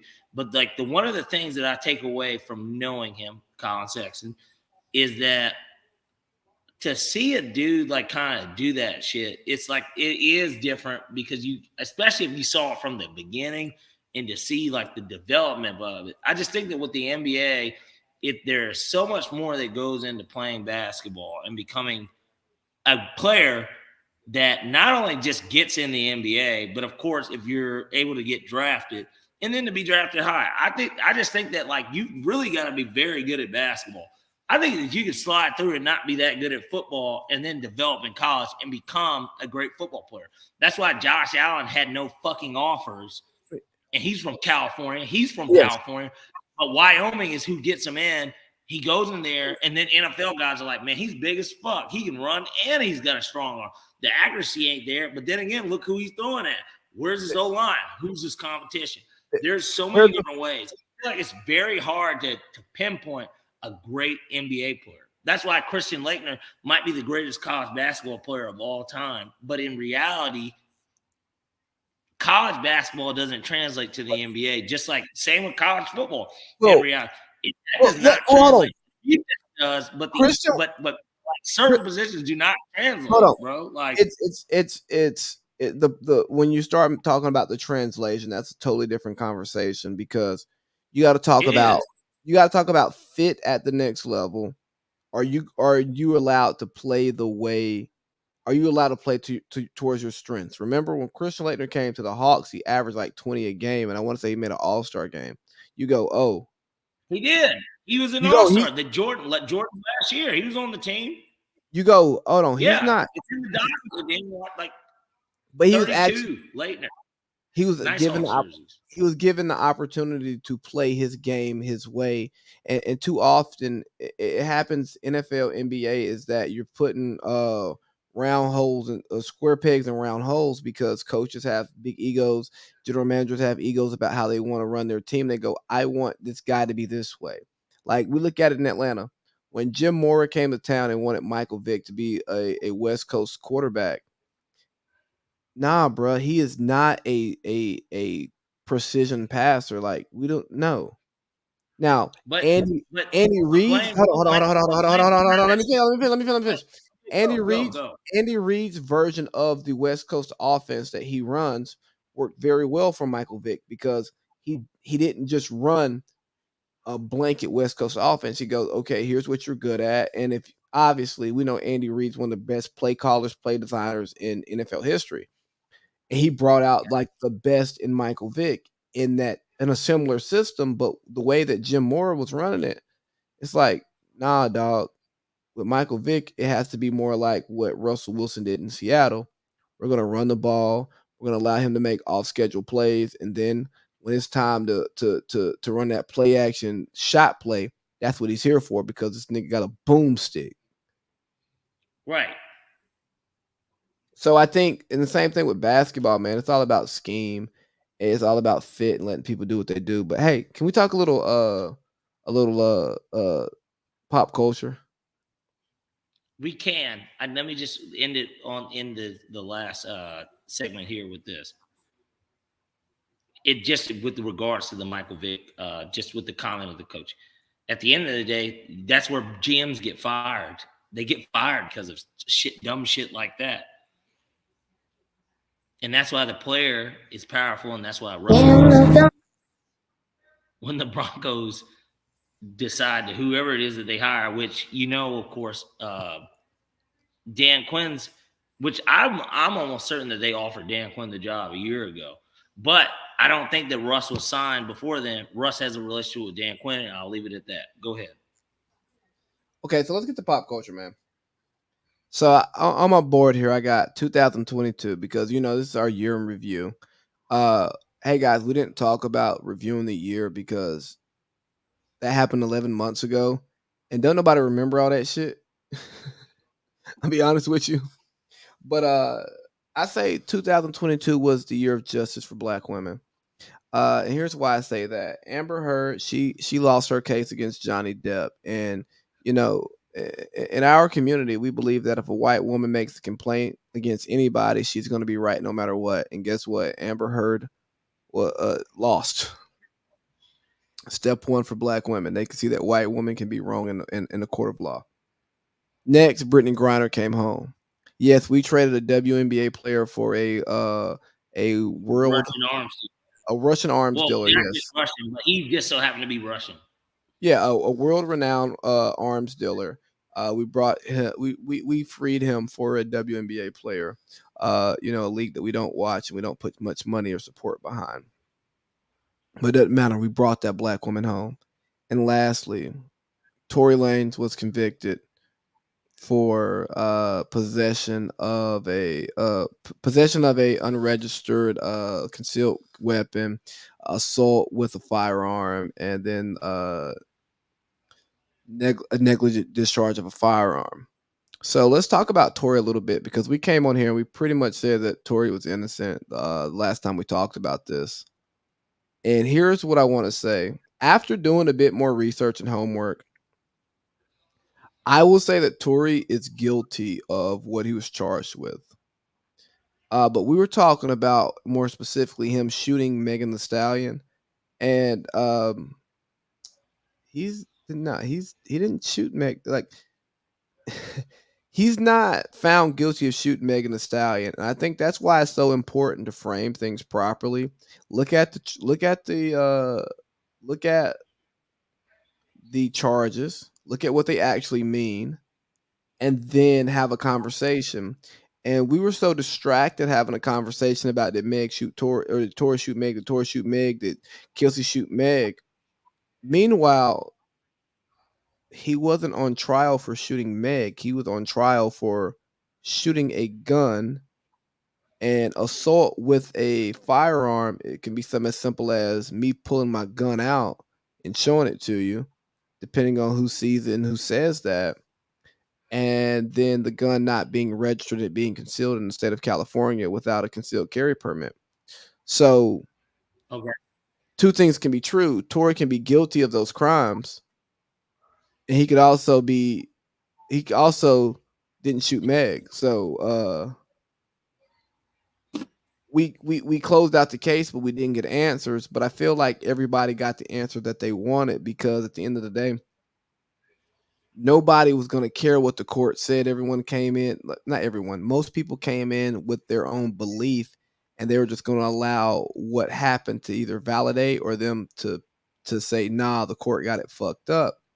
And I find that super interesting and ironic because, black community says we're not supposed to cooperate with police. We're not supposed to do that. Well, hip hop culture says that. And then Well, that I becomes just say black community or hip hop community. hip Go hop ahead, you are. community. But the way that it's talked is that hip hop culture is black culture. I beg to differ. Me too. It's a part of it for sure. No, Yeah, it's a it's a part of part, it. but it's Like, not the culture. it ain't it. That ain't Right. it. And all of a Just sudden, like the way that somebody like an MLK feels or a Malcolm X feels, that's a part of black culture too. But that isn't black culture. Just because they feel that way, they might be right, and a lot of us might agree, and a little of us don't. But like the reality is that still ain't. That doesn't define it. It's undefinable. hey, let's talk about the hypocrisy here, though, right? Remember when MJ beat his case, right? Mm-hmm. Black America didn't care if he did it or not. They care that he beat it, so that means he didn't do it. Same thing with OJ. Right. And the craziest part about OJ as opposed to MJ is that Michael Jackson's beloved in a sense of he's the most popular, arguably the most popular artist of all time. OJ Simpson was viewed as a sellout to begin with. It would be like if Kanye got caught up in a murder. And I'm not going to speak this into existence, but if like Kanye killed, and Kim K's not fucking Nicole. So like, no. Kanye is not viewed as a sellout in the black community the way that OJ was. OJ said, "I'm not black." I know. I'm just saying, but my point is that like OJ's like, we don't have anybody.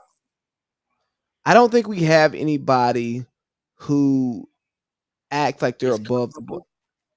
No, there's no comparison at this point. Kanye would be the closest, just only because we love Kanye. How black people feel about Kanye today. Bro, that shit's bro. No, the way Kanye's loved by the black community. Dog, black people have not changed how they really feel about Kanye for the most part. A lot of it is internet cap because he did the anti-Semitic stuff, and nobody wants to be associated with anti-Semitism. So people are on the outside denouncing Kanye, but they're still bumping the same Kanye music that they like. They're still rocking the Yeezys, and they're smiling on the inside that Adidas is stuck with the $500 million worth of Yeezy paraphernalia that they can't sell because those dumbasses Had to didn't have put the paid him product. out, bro. There's no way. There's Oh no. yeah, I don't know the contract. Go ahead. Go he ahead. got paid out. He got paid out, but no. So Yeah, they had to. They paid him something. yeah, so They paid. so I want to talk about like the convenience of convictions, right? When do we actually trust the criminal justice system, or when do we not? Are we just, or can we accept that we're all hypocrites? And when the guy or gal we're rooting for wins, the criminal justice system got it right, and when they don't, they got it wrong.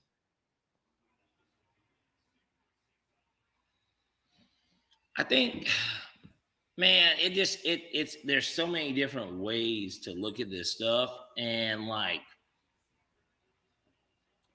it's a matter of just how you feel about the justice system and more importantly, I think a lot of people, when people talk about the justice system, everybody has had to go through it to a degree, whether it's a parking ticket or whatever. But like, until you've had to actually have a charge that might send you to jail or like, and I'm not saying that that's what separates it, but like, I think that's like a big part of it too. Like, what do you deal with within that justice system, and what does it do to you? Like, I am somebody personally that has not even necessarily like for me, for my personal sake, I have a family member that's been a part of it, and like you can get to see kind of the way that stuff works. It depends on, I mean, the case and then how guilty they are, or whatever it is. But like the justice system itself, it prevails and it doesn't prevail. Like, I mean, that's just the facts of it. At the end of the day, they get it wrong too. That's why there are guys that are women too that like sit in jail for years. Like there's been plenty of people that have been released and they got paid large sums of money because they did 30 years and they didn't do it, and DNA evidence proved it later. Or anything. There could be new evidence that just like proved it. Like even, and I'm not gonna get too deep in, but like even the Emmett Till thing, there's the lady apparently that said that he whistled at. And that's what started. It's a good thing that she actually said it. It's not a good thing because his life wasn't worth that. But at the same time, the fact that she did that, it started the civil rights movement as we know it in reality. Like that's what started it. That shit started it. That was the first thing to see this black boy's body look like he fucking. It looked like he got bit up or some shit. No, But it was what it was nasty. that's just how fucked up it was from the water, bro. Like, so, like people they're gonna be, the justice system's gonna always be wrong. It's flawed. It's Yes, and flawed. here's the thing. I think that we should accept that all of our systems are flawed and nothing's perfect. And we should give we should give each other enough respect that hey, i- you and I can read a book and get two totally different things from that book, two different messages, right? A- And same thing with the justice system. We can get this information and we can say, hey, here's what I believe based on the information that was given to me. I think that there's reasonable doubt in this case. Well, the people over here didn't think it was reasonable doubt. I can respect that you and I disagree, but then I can also say that this person is whatever they are based on what the system gave them because this is the way the system is set up, and I accept that there are flaws in the system, but I accept what the system spits out. And fortunately, it's 2022, and if we're going to take it back to the Megan and Tory Lanez thing, because he has the financial backing, he has the money to do it. He can submit an appeal for his case if he thinks that he's wrongfully being locked up, right? And it works And sometimes. It does. right. And don't get me wrong. I'm not gonna sit here and act like there aren't flaws because money can get you a lot of things that being poor can't get you. Well, That's if you ask Sunstar, huh? I said if you ask Sunstar, which is Tory Lanez's real name is Daystar. Yes. His dad's name is Sunstar, apparently. Well, no, And his dad. His dad was him, wild. if you ask him, it's Rock Nation, and more specifically, you, Jay-Z. Well, no, Tory said. So I listened to pretty much all of Daystar today, the album, in preparation for this podcast. And Tory called out Jay in the album before before the trial even happened. Like they claimed that they wanted to sign him, and he didn't sign him. well, and I've listened to DJ Academics, who I think is probably a top 2, and he ain't 2 hip hop journalists as far as credibility, ability. I'm a huge. He's like TMZ, but like not TMZ. Because what rappers really do talk to that nigga? Like, I feel like he's a younger generation version of blogs. Because I know for me at least, like I used to, before hot new hip hop was like a thing, like I didn't really have a hip hop blog, and I'm not about to go on a spiel about this, but like my point is that like there were blogs is what it used to be. It used to be blogs. Ack is more plugged in than you think. I'm about to. Oh, I don't think that he's not. I'm just saying, how plugged in is he with the real? He doesn't know Drake. Drake knows who he is, and he knows who Drake is. But the reality is that Drake would never tell him anything. Kanye, even with a guy like Justin LeBoy, right? Justin LeBoy is not even a hip hop, but he's an Instagram person. But I guess they connected. They got cool.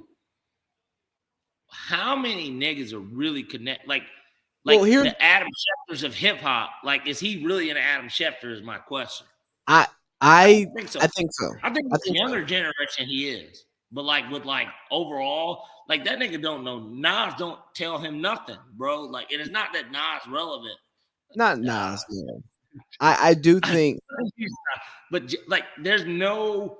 What is the most prominent person news that he broke or that he had the inside scoop on? Nobody can name it.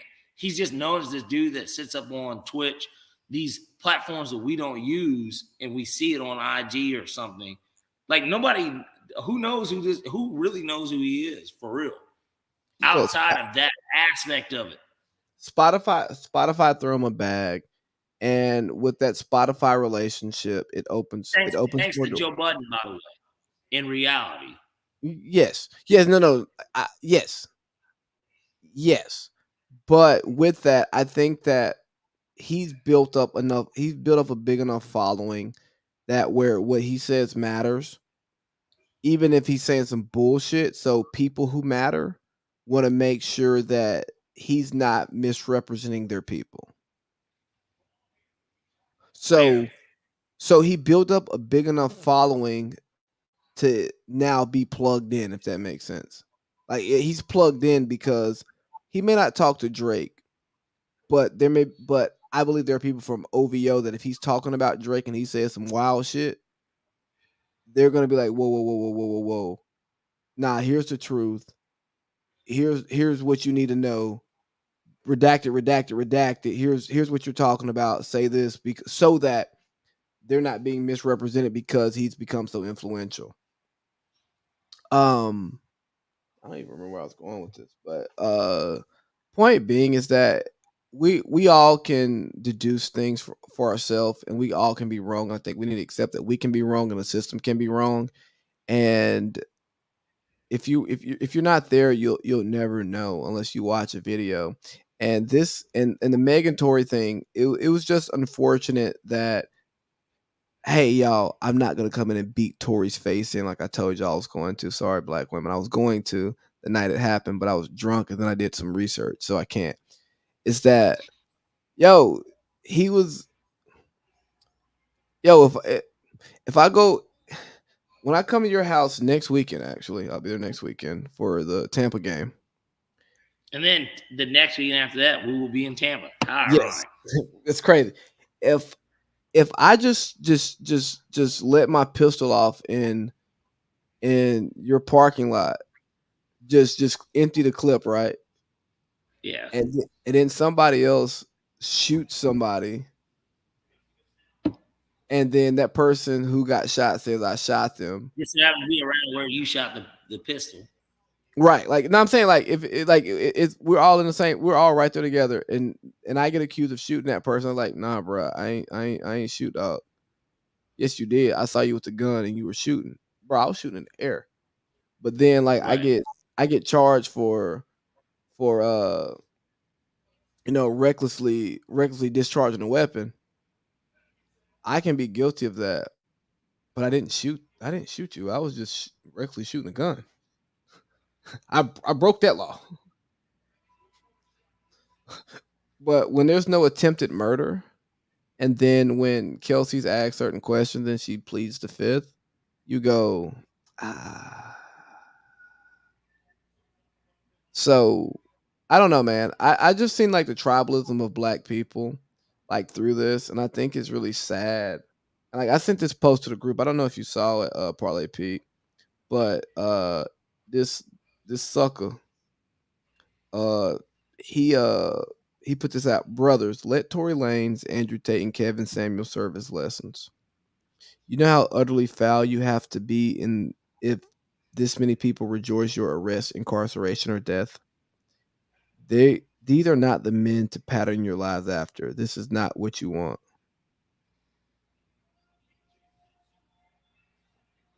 Yeah, but I might have seen it.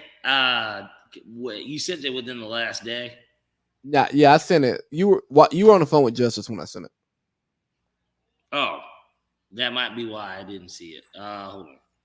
I know you just said it, but okay, I see it now. But point being, even with stuff like that, there's like so much dumbass shit, bro. Like, Hey, that nigga trying to get some pussy. I know you know, huh? That nigga trying to get some pussy. Yeah, and so the thing is that there's little dumb shit like that that niggas see, and and let me, gosh, we gotta, one of the things we gotta do better for the year is not only not say the word nigga. I can say it because I've already said it, but like we need to make this thing as I don't even think professional as possible because I Marketable. don't think the word nigga is unprofessional if you can use it. But like I don't want to. I want to make it so much more kid for everybody, We right? gotta Like tone make it it as down without the trigger words. we do, and that is the issue. Did you see that Lane Kiffin actually came out and said that too about the game they played yesterday against Texas Tech? He heard somebody say a racial slur. I heard him say Demetrius. slur, He said that somebody said a racial. He said a racial slur. but wasn't Buddy Now Black? I didn't look up who the player was. I Here, saw the two here. I'm gonna names. The names look black. Lane. Yeah, that's when Justice, because Justice is the one that brought it to me. Lane Kiffin. I'm gonna type in Lane Kiffin. Lane Kiffin accusation false. Demetrius Moore is the dude's name. And when I heard it, I was like, I bet he's a nigga though. Like, so like, what difference would it make? But basically, he said, I can't. Just to quote it, and I don't want to get too far off because we're on pop culture, but this is kind of pop culture ish, even if it's sports. I can't state strongly enough that these accusations are false, Moore said. It is disappointing to have my final game as a collegiate student athlete overshadowed by false accusations. All right. Well, I don't even have to go any further because this is what the day and age that we live in. But point being, even to get what you're saying, I think that with social media, it's created this thing where there's just a lot of stuff that just goes on. A lot of people think that what they say matters. And I know this is the pot calling the kettle black because we're two guys on a podcast talking. So obviously we think what we say matters. We're not But diverse enough. You realize we're not diverse enough, right? what our podcast? Yeah, we're biased. We're black. We're men. Well, maybe we're Uh, speaking to neither, black men. neither of we're heterosexuals. Like we're Yeah, not diverse. It's just maybe a we're two-person podcast. We're from it. Like there's not a West Coast bias, a Northeast, well, we're not speaking to Midwest. Like those people. Well, we're not speaking to those people. You know, well, back but in the that's day, still hey, you. hey, Parlay Pete, you remember back in the day during segregation when they had white only bathrooms? They, Yes. they Well, didn't I want don't black. remember, but I know about it. Yeah. Yeah, right, right. You know that exists, right? They didn't want black people in those bathrooms. Yes. So this podcast, like, if you don't like our bias, we don't want you here. That was so insensitive what I did. Godly, the internet would hate that. I know, but is that not the issue? Well, here's the problem, right? If we go back to Plessy v. Ferguson, separate but equal. If separate but equal was actually a true thing, and things were separate but equal, I don't think the issues that we have today and the issues that we had back then would actually exist because it's like, oh, I ain't gotta fuck with y'all, but my shit good. Bet. But the problem was it wasn't that it was separate. The problem was the shit wasn't equal. You either gotta you gotta either include me into your shit or give me or my separate stuff be just as good as Or there yours. needs to be somebody that can oversee and look over and make sure that it's equal, which would still basically segregate or Yeah, like desegregate rather. well, here's the thing, bro. Like that's the calling card of it, right? Like surprise. Basically, somebody black has to know at least that it is equal, and it doesn't need to be just one black person, especially if there's a conglomerate or a multitude of people to where we have to look at something as simple as fucking school books. If it's McGraw Hill or whatever it is, are we getting the same books? Because we've already that okey doke. That okey doke has already happened, and that's why Hove did. Hove and here, fuck Hove. I love Hove, but fuck Hove. That's exactly why that same shit happened with that shit. Like they brought Jay-Z in here, and we really need to get off him than this. They brought Jay-Z in, obviously. I mean, we know. We don't even have to talk about it. I don't even, bro, go ahead. Yeah, Like, I'm not bro. even going to talk about that. But, like, go ahead. And I love Jay-Z. I think that Jay-Z is great for what he's doing, too. I really do. But, like, at the same time, it's still we know what it is. And he allows it. So the point that I was making though, like I don't think separate but equal wasn't the problem.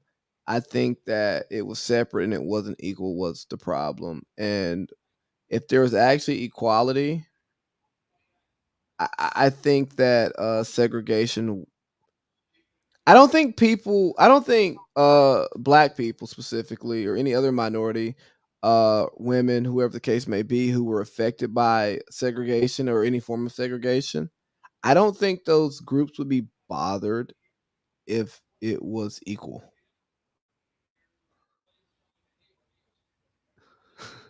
Like look at church. Church for the most part is separate and equal.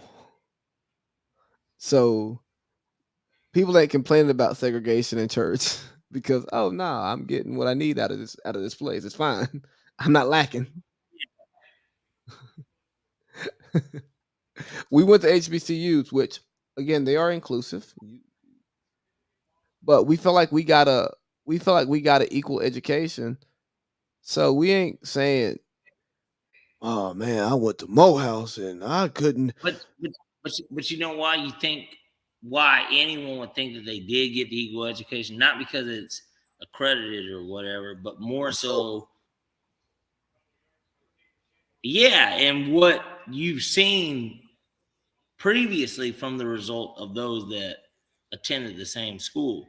Like the alumni help create the result. So like, I mean, like Then our crew, hey, everybody in our crew getting money. right, we all right, right? Like we're all okay, like for real. But like at the same time, even that for me, that was one of the things that like even when I wanted to leave, because I wanted to leave, I did. I wanted to Oh yeah, leave. I wanted to go to Georgia, but like at the same time, like the one thing that I thought about, and I'm obviously a legacy. yeah, I'm a legacy, right? And so for me, even looking at it, the one biggest thing that I took away was that, man, I've never seen an unsuccessful Morehouse man. I swear, that is literally like one of the things that I always think about. I literally don't know one that's unsuccessful. Now I do because I Yeah, went to 'cause you school. went. Because I went to school with some, and I know maybe what they do now. But just in reality, like with my dad and like Coach Brewer, like I don't know any unsuccessful morals. I Yeah, really don't. But that's bought, just like a truth. yeah, you bought it to the hype. You went for the propaganda. But That is the one thing I will say that they executed very well. And there's other people that aren't just my family and my friends, but like I look at my brother's friend, like man, a lot of these dudes, at least I tell you from the outside looking in, no social media. I'm like, man, you guys like I know everybody's all right. Like, is what I'm yeah, saying. nah, like Like, there you, is certainly nobody is starving to eat. I, I don't see a Morehouse man on what's the street that I could use? I could use any of them. I could Raleigh, be Morehouse. I can say Fair, whatever street, but Raleigh, I don't see a Morehouse man asking for money. Lowry. Not that that's a bad thing to do too, because people fuck up. They do. Drugs fuck people up too. Like alcohol fucks people up. There's a lot of stuff that fucks people up. But like at the same time, at least from what I was shown growing up, I always loved it because that was like a part of the reason that like made me feel like I chose the right place to go to school. And people like you have made that like it's come to fruition just from that alone. I Yeah, man. chose to go to the right school and did not leave. And I'm eternally grateful. I really am. I mean, look here, same. I gotta find something Morehouse to get put up here. You know, what I mean? For the You don't background. have an ornament for the did y'all put up a Christmas tree by the way? Yeah, I know it's like, well, who cares? But like I don't have a I got a Morehouse. Morehouse ornament.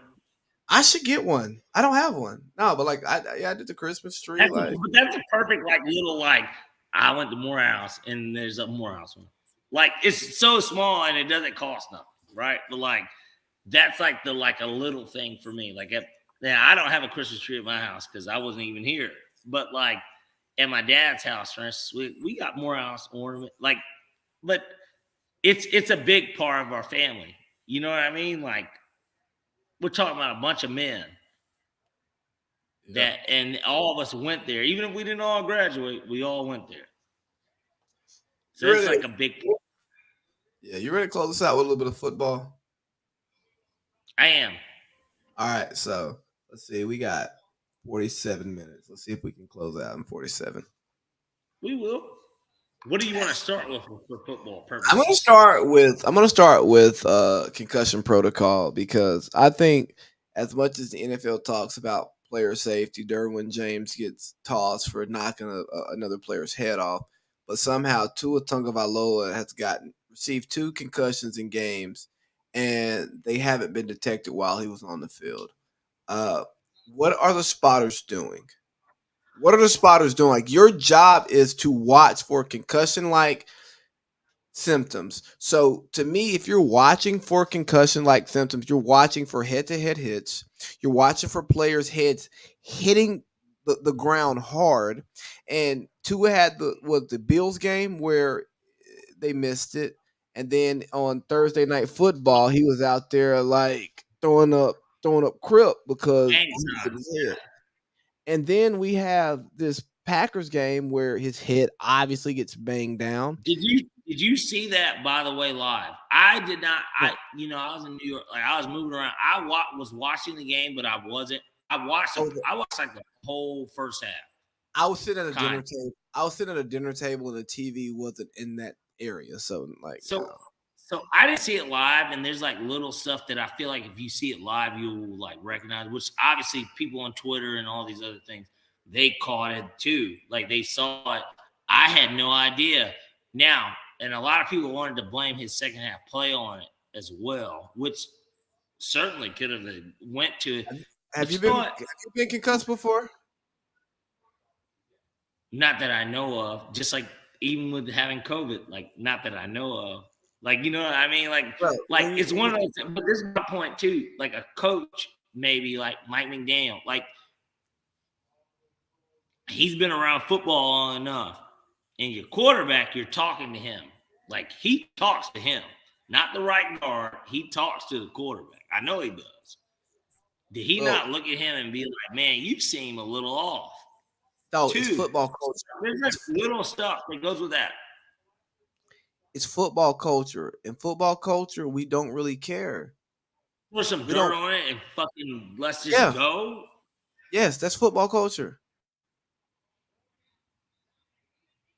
I'm not saying it's the right answer, but that is football culture. Huh? No, I thought somebody knocked on my door. I heard a sound like somebody's actually bringing something up, maybe on the elevator. And no, like that. I mean, at the end of the day, that's football culture. Like, oh, he seems okay. I'm gonna act like I don't know anything is wrong with him because he didn't report anything. And that's then bullshit, especially for a dude that's had that issue twice in the year. That's bullshit. Bro, player safety doesn't exist. It doesn't exist. Player safety just sounds good so that we make sure that the money keeps flowing, but player safety is not important at all. And Tua Tagovailoa is the prime example why player safety doesn't exist. Now, period, comma, whatever punctuation you want to put there, I don't care if player safety is not important. Here's what I care about: you being honest about your intentions. I played football through high school, and I got a concussion during the game one day. Guess what I didn't do? I didn't tell anybody because it wasn't that bad. I was a little loopy. Well, the question was, did you even know like I'm concussed too? Yeah, like that's no, part of it. It's one thing to say, man, I have a headache, or like, gosh, I'm dizzy. Like, no. I was playing safety. Guy comes across the middle. We go head to head.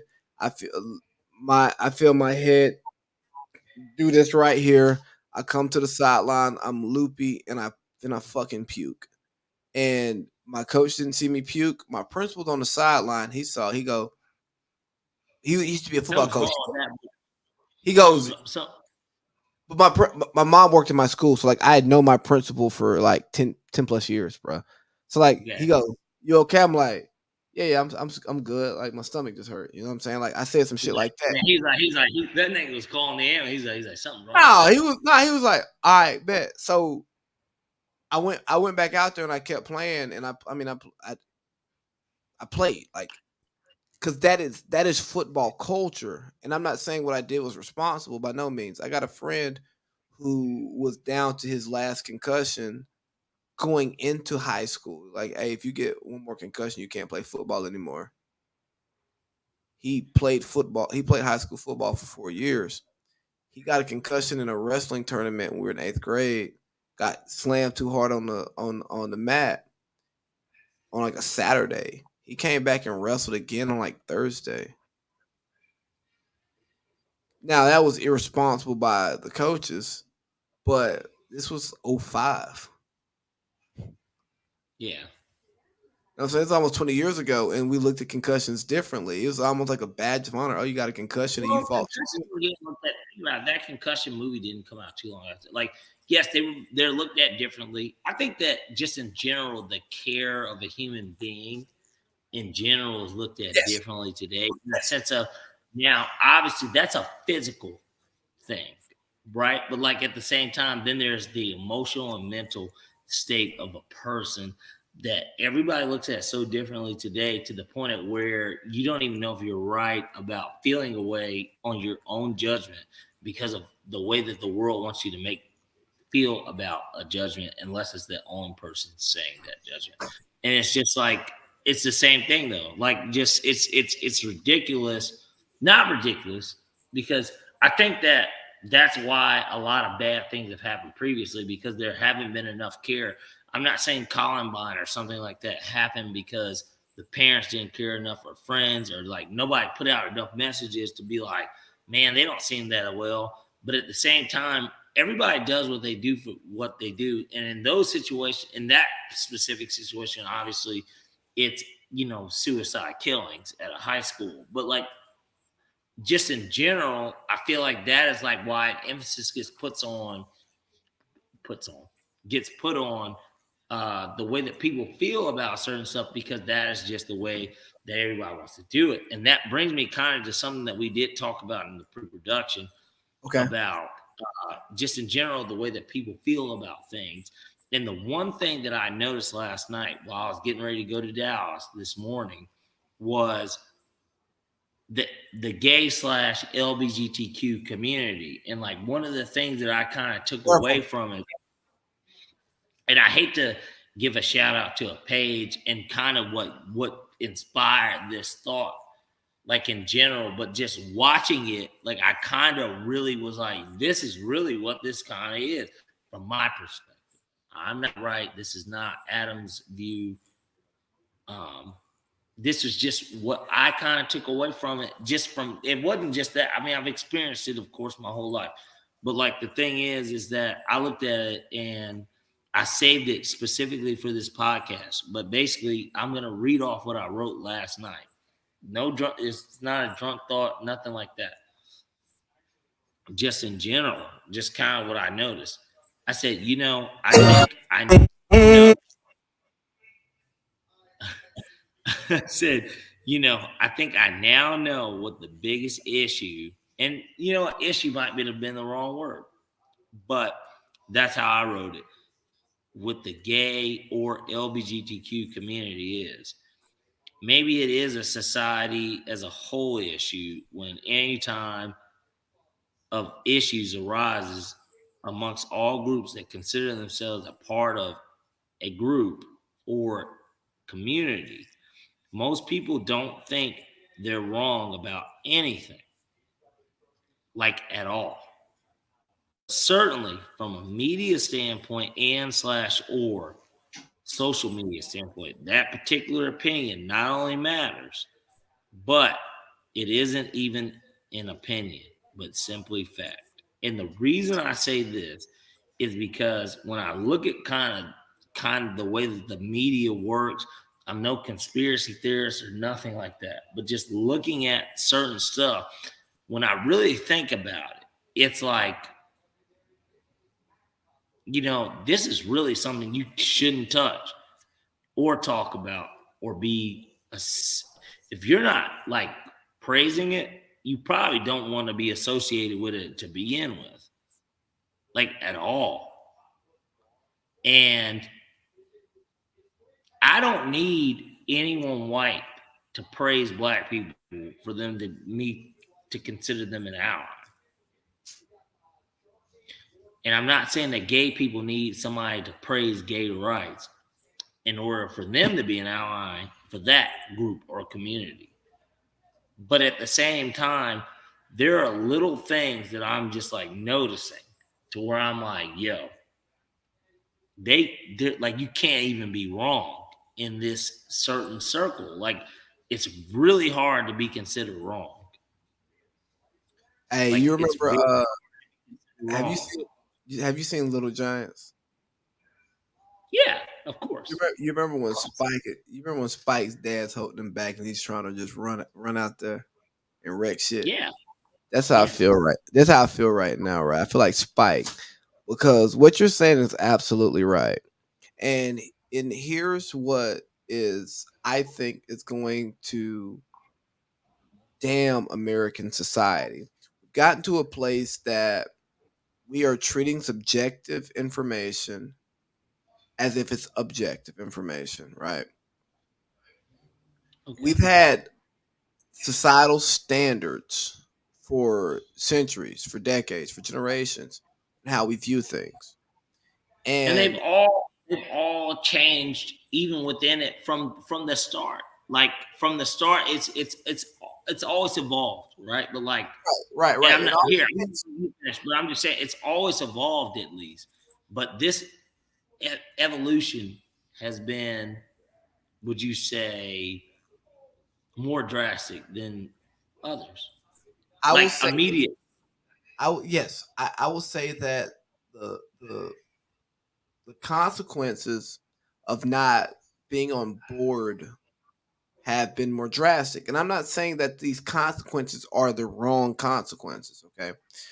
Because maybe it's the right way to go about it. It's like, hey, get with it or get Same with lost. women. But what we're doing is, yo, I was raised in the Bible Belt of the South where homophobia was the norm, right? Like you were wrong if you weren't homophobic the way that like where I grew up at. You know what I mean?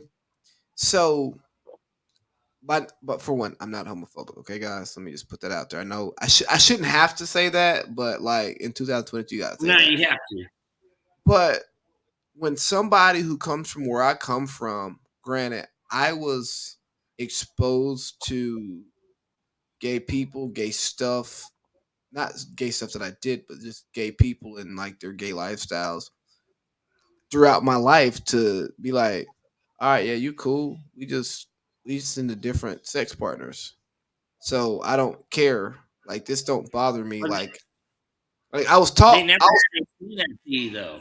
yeah, like I was That's taught you were hanging out with them from the get go. You weren't hanging out with them because I want to see what a gay lifestyle is like. no, No, you like were you already just cool with cool. them, You and then just you're have like, oh, either you knew they were already gay, or if they weren't already gay and they became gay, or they came out as well, I'll gay. tell no, I'll tell a story. But they I'll were tell a already real your friend. Like so, like you didn't think shit about that. Is what I'm bro. getting at. Go ahead. Going to Morehouse at some point, dog. You just gonna be cool with somebody that's gay. Whether y'all got class together, y'all For sitting together, sure, for sure. got a project together. So then you just be like, oh, so every gay dude don't want me. Oh, More importantly, every gay dude doesn't dress up in heels and put on this voice. You're just yeah, a normal dude. You just like to either give cock or take it.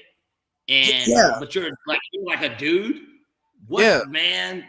You are like, bro, you need to be the spokesperson yeah. because this is what gay is to me. You're a And normal person, and there's nothing to where we're like, and I get it. There are some people that do want to do all that extra funny shit, right? But like at the same time, I tell you, funny shit, that's a bad way of putting that too on mine. I apologize. But like, you mean to tell me that not everybody is the same way that how niggas are presented was, and we're all criminals or like something like that, that y'all aren't like that either? I wish hey, that more of this would. Parlay Pete, here's what it boils down to, and it goes to any person from a disadvantaged community, right? So Mhm. it takes exposure, and let me talk here for a second, okay? It takes exposure, it takes experience, right? It takes having a conversation with these people from these different walks of life that are unfamiliar to you. And once you have that exposure and those experiences with those people, you get a better understanding of what that walk of life looks like. So these preconceived notions that you had, you dispel most of them because you realize we're not so different, you and you figure out that like, hey, I can hang out with this group of guys and you know what? We just want to go home with somebody different. Because guess what? I've hung out with a group of straight guys and we've gone out and I see the women that they're trying to talk to. I go, oh, yeah, nah, bro. I'm just going to chill at the bar because what y'all on? Yeah, nah. No, no, no, no, no. I can't. That's not me. I'm not into that. Right. I lived in California and I got hit on by dudes. to a point that it was uncomfortable. Like, nah, bro, I had a man grab my ass in a club one night, and I was like, whoa. That's a bit much, but yeah, go I ahead. so I was out with my gay coworker, and we were in a gay bar. So like, I charged to the game. I go, well, I'm here. He makes an assumption. Have I ever grabbed a girl's ass in my life? No, never. Ever in my life have I grabbed a girl's ass without her permission. No, I would never do anything like that. I'm not a creep. But I know that that happens, right? So it happened, and I just walked off and I left. I'm like, yeah, nah, I gotta go home. But the point being is, how many times have I made an advance at a woman and it was unwanted? She either spoke to me, said, "Hey, I'm good," or she just ignored my ass, and then I kept it pushing. And that's how I treated that. So like after those experiences, I go, yeah, bro, ain't nobody about to just choke me out and take my butthole. So what am I really worried about? Like, am I not confident enough in myself and my sexuality to be like, hey, nah, bro, that ain't what I meant. Nah, I'm good. Like, I'm straight, man. Like, no, look, literally, dude, I'm straight. Like, I'm not trying to do that. And so Right. after those experiences, it opened my eyes and it changed how I view things that weren't familiar to me. And I think that instead of canceling people or trying to like condemn people for not being as enlightened as you are, is create those experiences for them. Allow them to experience something new so that they can change their paradigm. Like, you don't wake up and say, you know what, I'm gonna shift my paradigm. No, something in your Right. life has to happen that causes you to make that paradigm shift. And usually it's something that's new to you and it's uncomfortable. But now we run to condemn people because they go, well, you should have known this. And we do it in the black community when somebody come out and says some like Oh, for sure. low-key racist shit, it'd be like, you should have known better. Should he? That man is from West Virginia. And he ain't seen a nigga until yesterday. Exactly.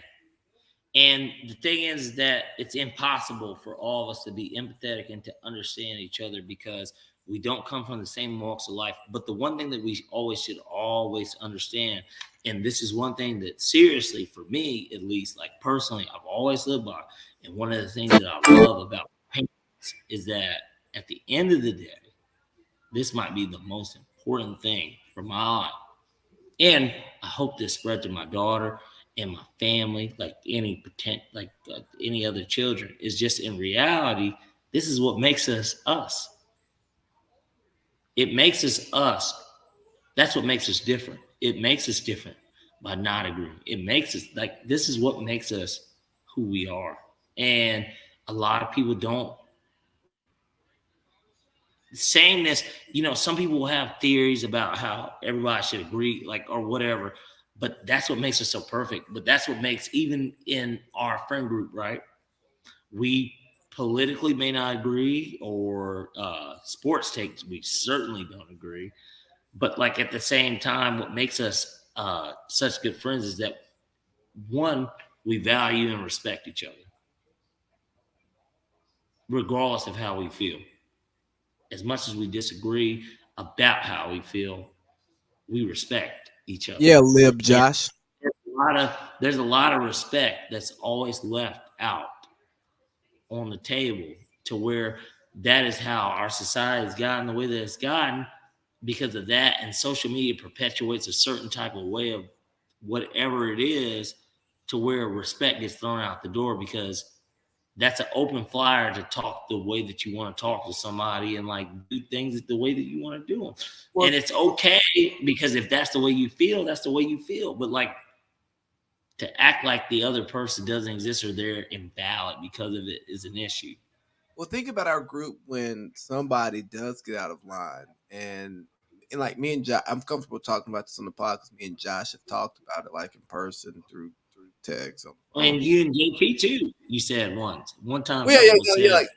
Like we've had conversations like about our disagreements, but like Josh will say, "Hey, that's stupid," when it's something he doesn't agree with. I'm like, "Yo, don't be calling shit stupid, bro." Like yes, some things are stupid, but like I just don't agree with you.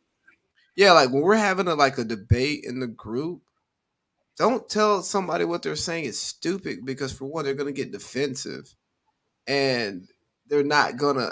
We're not debating what we're actually debating anymore. It's like, hey, bro, you said what I said was stupid, and this is well thought out. Right. You just It, agree with it. it gets away from even the point. It And goes into something deeper to where it's just like, okay, so you think that the shit that I think is dumb, especially right, depending on what the topic is. and like, don't get me wrong. Like, if I drop something in the group and you say it's stupid, bro, it's gonna hit me different. Where if Josh says some shit is stupid, I go, okay, Josh disagrees because that's Josh. That's how he talks, right? And it's like, all right, whatever, Josh. Like, It's Lib Josh. yeah, right. You're not using your words today. Cool. You're gonna call me stupid, but Well, like if you, he's just okay with being Lib Josh. but like if I say some shit, you like, yo, Lee, that's fucking stupid. I go, we don't talk to each other like that.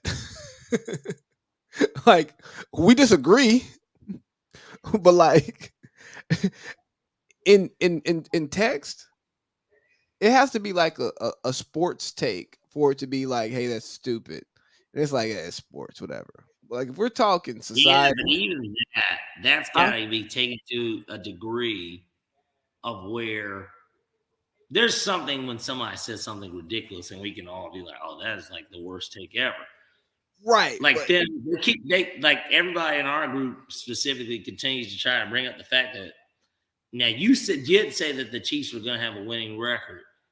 I definitely said that. I didn't think they were a playoff team, but like even something like that, that's why when they keep Justice and Josh specifically continue to bring it up, even on my end, I'm just kind of like, I was wrong. Like I was wrong about the Colts too. Like those are the two things. Like I was wrong, but it's just like y'all act like y'all weren't wrong. Like y'all predicted this thing correct too. None of us are going to be right to begin with. I was far off, and I thought that they would win 9 games. So I said that they'd have a winning record. It's not like I said that they were going to suck, but like, what can I do? Like, bro, there's nothing I can do. Like, you're okay, you're correct, but like at the same time, they don't do this. They don't do. what are They you don't trying to? Right. do this. Our takes are recorded and posted. And Like I'm not about to search through our group message to see what y'all said was wrong. Like, so like, what are you trying to say? If that's a notable take, hell, I said the Eagles. You pretty much predicted what the Eagles were going to do this year too, just like Josh. Well, Josh didn't predict this. no, You did though. You actually did. Like you said, the Eagles were going to win 13 games. Like you said that. I went back and already listened. You were like, the Eagles are going to win a lot of games. They did. They have. Like, and it's like, hey, dog, if you're gonna pick everything that I said wrong and then kill me for it, but then and not contextualize it, all right, bro, I got you. When we shorted the Chiefs, we we expected Denver to go under, but we expect them to be like a 6 to 7 under, not a no. Well, yes, I expect they had it at 10.5. I just couldn't. Even today, regardless of how it turned out, I cannot believe that with a first-year quarterback and coach, a first-time coach at that, not a first-year coach for the franchise, but a first-time coach, that they would set that shit at 10.5. Like, that was ridiculous, bro. That is ridiculous. Like, that shit's ridiculous. That's why we both, I listened to it, Lee. We both said we're going to hammer the under. Because why would they win 11 games at 10.5? Like, that is such a high number. You're saying that they're going to go 11-6 and they're in a division with a Super Bowl coach and MVP and Super Bowl MVP quarterback. They're in a division where a team that made the playoffs got the best receiver in football. And then the other team was a team that was pretty much going 9-8 that hadn't made the playoffs, but everybody's sucking the next stick every year to where they're like the next best thing. And they had a little like, match.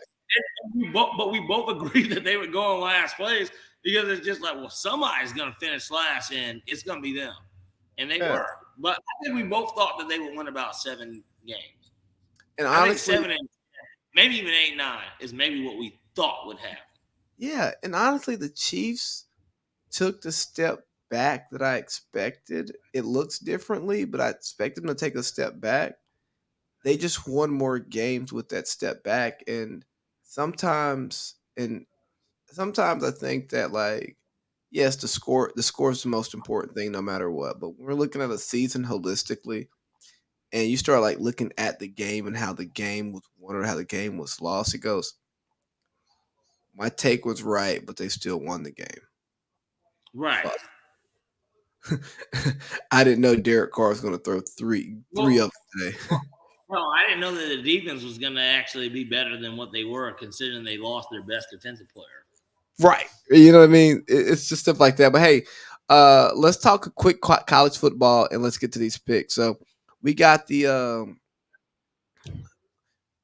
New Year's Six, but we don't really care about the New Year's Six. We care about the Final Four. Okay, like, I'm not gonna sit here and talk to you about the Cotton Bowl. I'm not gonna sit here and talk to you about USC versus Tulane because guess what? There's a Tulane highway to that game, and y'all can sit in that traffic. I'm not going.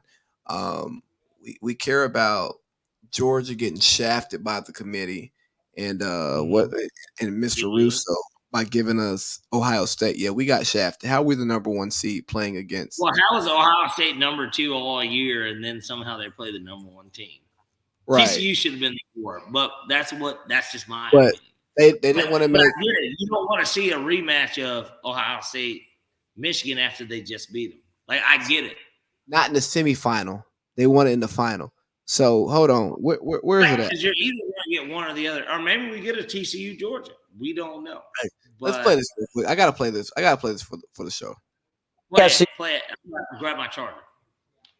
I am sick of the SEC. I think the nation is, and all of a sudden, now this is their 3rd championship game, 5, 6 years? I'm tired of Georgia. All right, I'm tired of this. I'm tired of Kirby Smart. I'm tired of the dog nonsense. Atlanta, I'm tired of them. So I'm going to, and I know never root for Ohio State. Never. But I'll have to figure out a way to root for Ryan O'Day this weekend, who I don't love. I'll have to do that with Stroud. And, the Michigan TCU, he's quirky, but I'll probably root for Harbaugh in that game. And I'll root like the devil for the Michigan TCU winner to beat Georgia. Dave, I am sick of your team. Enough of Bulldog football. Please, enough. Lose to somebody. All right, man. So I'm gonna throw this out here while Parlay Pete's getting right. Chris Mad Dog Russo. Nobody asked you for your college football take. We know you don't watch college football. We know you're a New York-based guy, and they don't play football in the state of New York. Y'all are past. Yeah, we don't give a fuck about what y'all got to say. You being tired of Georgia is like me being tired of Albany. Bruh, I've been here for a year and a half. I ain't been here long enough to be tired of this. Georgia has been to, this is their 3rd playoff. Georgia has won one national championship in the last, I don't know, 40 fucking years, Chris Russo. What the fuck are you talking about? You're tired of Georgia. Go be tired of Alabama. Go be tired of Ohio State. But if you're tired of winning, if you're tired of good football, you just go watch your fucking New York Giants go just run into a fucking wall, man. This is where the 4-letter network gets me. This is why the 4-letter network will never hire me and Parlay Pete, because they put out bullshit like this and then we have to like call it what it is. Mad Dog Russo, I'm not saying that you can't get work elsewhere because obviously Mike and the Mad Dog, y'all are legendary. Goes without saying. But you're going on ESPN. Yeah, because you're in the New York media and everybody sucks your cock. Yeah, but you're going to ESPN, you're stealing money just to do these hits, and then you're putting out these terrible takes. Like you can't be tired of Georgia if you watch college football. There's no way to be fucking tired of Georgia if you watch college football. And this is not me as a Georgia fan speaking from my bias, my nigga. Like, no, you're just saying some wild ass dumb shit that some fucking producer wrote for you because you don't watch college football. I don't want to hear Stephen A. talk college football. I don't want to hear Mad Dog talk college football. I don't want to hear college football on First Take if you're not bringing in David Pollock, Desmond Howard, Paul Feinbaum. If you're not bringing in your college football guys, I don't want to hear it, because to be a first take guy, to be a Stephen A, to be a Colin Cowherd, to be a Skip, to be a Shannon, where when you're getting 6 inches deep on everything, you don't have time to watch all the games. Like like we're podcasters who gamble, who watch college football. We're season ticket holders for an Season NFL ticket holders. team. So on a Falcons home Sunday, that 1 o'clock window. Like, they're not season ticket holders. Yeah, like for, which it may be good because they're media guys, and like they're not like I'm not saying we're not biased, and I'm sorry to cut you off, but like we're not like there is a bias, but like we're not biased. We're gonna tell the truth about our team too. I don't think that they tell the truth about any team, because even if for somebody like him, I bet he's a Jets fan in reality, right? Like, the Jets have sucked so long to where it's nothing for him to just shit on them all the time. No. The thing is, dog, we don't watch all the games. And when this podcast was super sports heavy and we tried to go down game by game, we stopped doing it, because it's like, hey, dog, I ain't watched these niggas in 6 weeks. I don't have anything smart to say about them. So we took it off the rundown. Dog, y'all aren't watching this many games. Stephen A, you're doing Stephen A's World, and then you're on NBA Countdown all day on Christmas Day. You didn't watch a lick of football. It's okay. I'm not mad at it. But don't come try to tell me who should go number 17 in the draft, my nigga. You don't know. Your researcher wrote that up. Exactly. And that's the disgusting part about it all. And it's just, and you know what, disgusting might be a heavy word, but like at the same time. It's disgusting. It's one thing to have a researcher who helps you out, to where, like, how nice would it be for us to like have Tony a reality, right? Like a Tony reality on pardon the interruption. You're right. Or have a guy when we're talking, making points, who's pulling stats and putting them in our ear while we're doing, like, oh, thank you, I needed that number. Or that, or if we say something in like based on our research and what we remember or fact, like they're like, well, actually it was this. That which is what Tony reality literally was for Mike Wilbon and Tony Kornheiser. Like that's what he did at the end of the show. He's like, you said this, and this is actually what it was. The errors in the show. But nah, like we have what we watch. We have a running notes page that we contribute to throughout the week. We do our own research, and then like I made this, and I try to make it, and we don't finish it. We never finish it. Hack. You son of a bitch. Yeah, I mean, so anyways, I got Georgia winning, and honestly, I got Georgia Michigan national championship, but I hope TCU upsets Michigan just because I have Michigan fans in my life. I tell you what, let me not say I think that they will. You'll see when I get to my picks. But like I think that for the college football playoff, it'll be interesting. I may or may not be at a game. We'll see. I'm actively trying to sell, which anyone that hears this between that today / tomorrow until up until game time. I do have tickets for sale. We're hoping to get them sold. If not, I will go to the game, of course. But are you going to game Sunday? Probably. I mean, but like I don't feel a need to go. Like I don't care to go, which is crazy because I missed the last game, the Steelers game. So yeah, you did. Like I haven't been in a game in over a month. Is what it would be. But I hadn't the last time, well, not the last time we podcasted, but the time before that, I hadn't had a haircut either. And everybody in your comment section was talking about it. I'm just thinking to myself, I'm just like, yeah, man, that's what happens when you have a child and you run a business. There's like a lot of stuff that goes into your life. Like, you know what I mean? Like sometimes you don't have time for stuff. And so I do have time for it because it's New Year's Day.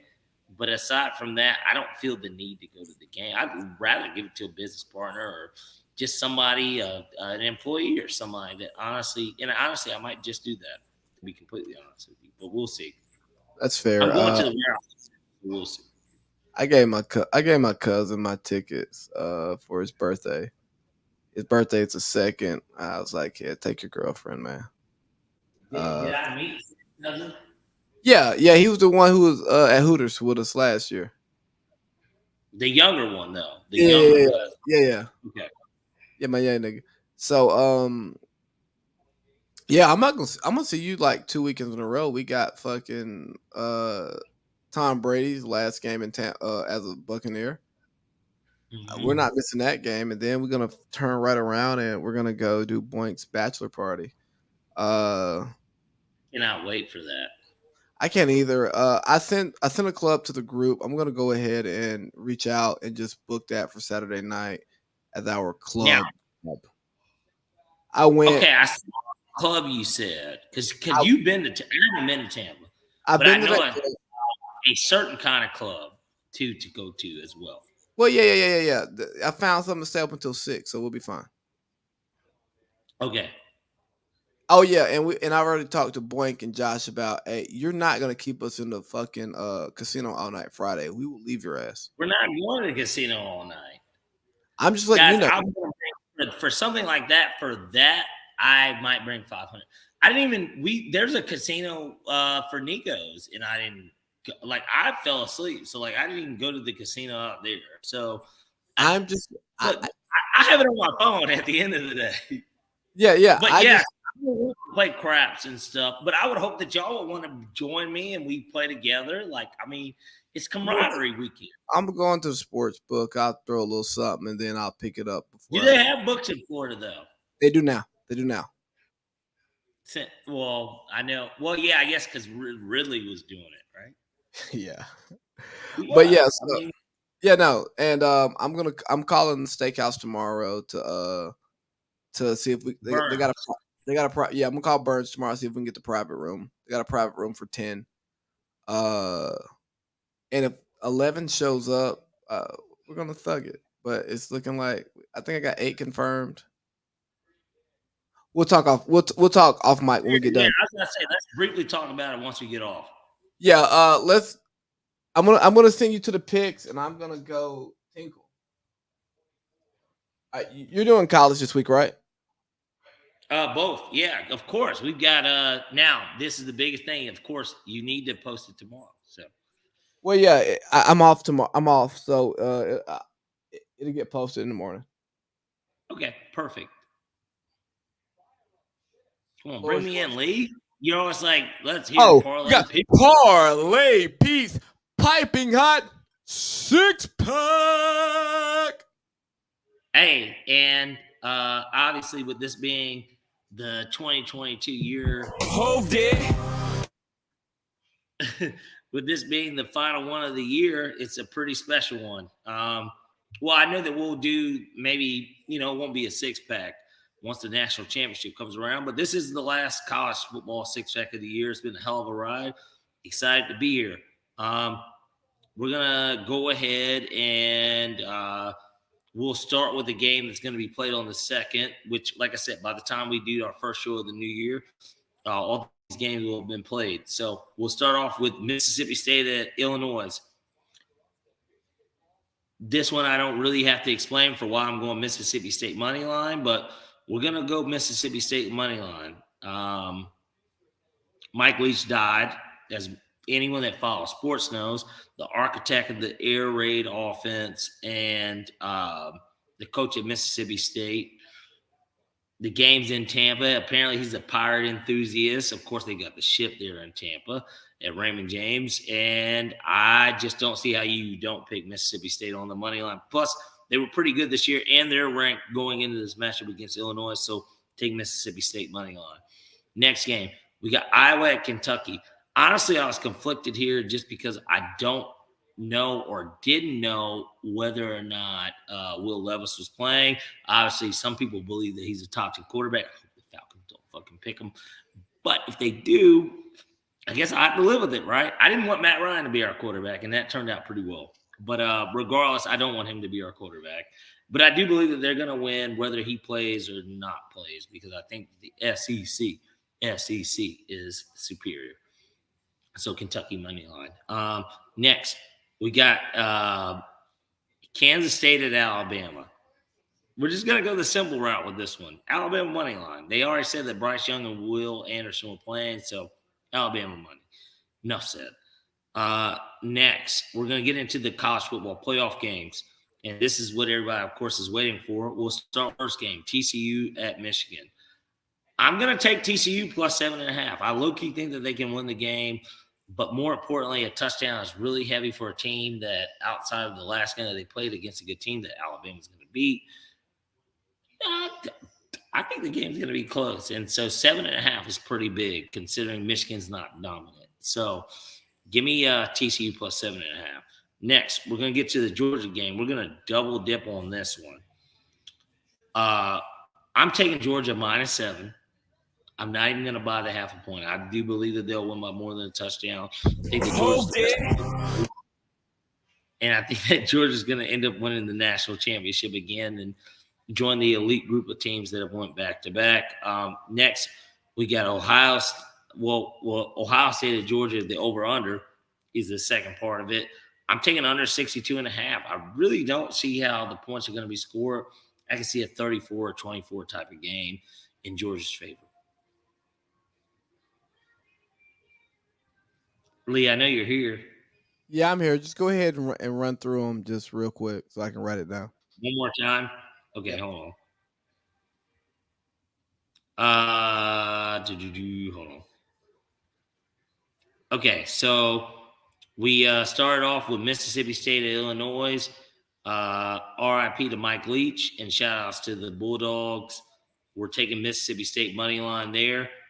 We've got Iowa at Kentucky. Obviously, none of these games are at, but we're going to take Kentucky money line. Even if Will Levis is not playing, I think that Kentucky's better, so we're going to take Kentucky money. We got TCU at Michigan. We're going to take TCU plus 7.5. Oh, wait, well, I went out of order, basically. Hold on. You can write that down, but that's out of order. Kansas State at Alabama. We're going to take Alabama money. And then TCU at Michigan plus 7.5 TCU. And then Georgia -7 at plus odds, by the way. We're going to take Georgia to cover the 7. I think that they're going to win by more than 7, but that's just maybe my Georgia arrogance. And so, and then finally, the Ohio State at Georgia under at 62.5. I like the under. All right, so just to make sure we got it right, we got Mississippi State on the money line. We got Kentucky on the money line. We got TCU plus 7.5. We got Roll fucking Tide on the money line. We got Georgia -7 at plus odds. And we have the UGA and Ohio State under. At 62.5, yes. At 62.5. All right, we're in there. Let's get to Parlay Pete. NFL. Dun, dun, dun, dun. It's Sunday. Dun, dun, dun, dun. 6-pack. We got a hell of a lot of upsets and really good plus odds here this week. So we'll start off with the most intriguing game because it's pretty much an elimination game for the wild card contenders on both ends. We got the New York Jets at the Seattle Seahawks. Give me the Seahawks. They've lost too many of these games at home. And more importantly, I just don't think that even with Mike White back, it doesn't really matter. The Jets really aren't that good. Their defense is solid, but they're not that good. The defense isn't even elite. Like, they're not elite defense. They're good. They both overachieved, but give me the Seahawks at home. I really do like the Seahawks, and they're at plus odds as well. Next, we got the Indianapolis Colts at the Giants. Anyone that fucking doesn't fucking fade the Colts all the way around is an idiot. But the easiest bet here is, of course, the Giants money line. That's what we want. We want to win money. So we're going to take the Giants money line against the Colts at home. And then we've got the Miami Dolphins at the New England. We got the Miami Dolphins at the New England Patriots on the road. Patriots have the last 2 weeks have kind of been bullshit. Bill Belichick might be the guy, but he really isn't that guy. I don't think that Miami loses 6 games in a row. So give me the Dolphins, even with Teddy Bridgewater, if he's the starter. I think the Dolphins are too talented to lose a game like this, even in the winter. We saw what they could do in Buffalo, so give me the Dolphins money line at plus odds. They're really good odds, honestly. Next, we got the Chicago Bears, the Detroit Lions. Last week, I fucked around and didn't get the triple-double because of this, but we're going to go ahead and try it again. Under 52 for the Bears at Lions. The game is obviously indoors, but I think that the game goes under. I really just don't see the points. Give me the under because the Lions are actually fighting for a playoff spot. And if they lose this game, they're not out, but they're going to be out, basically. But I also just don't see them scoring 40 points on the Bears. So, and then next, we got the Cleveland Browns at the Washington Commanders. I love this for my fantasy team because I have Terry McLaurin. And as much as I like Taylor Heineke, in reality, Carson Wentz is still a better quarterback than him. I believe that he's going to throw the ball.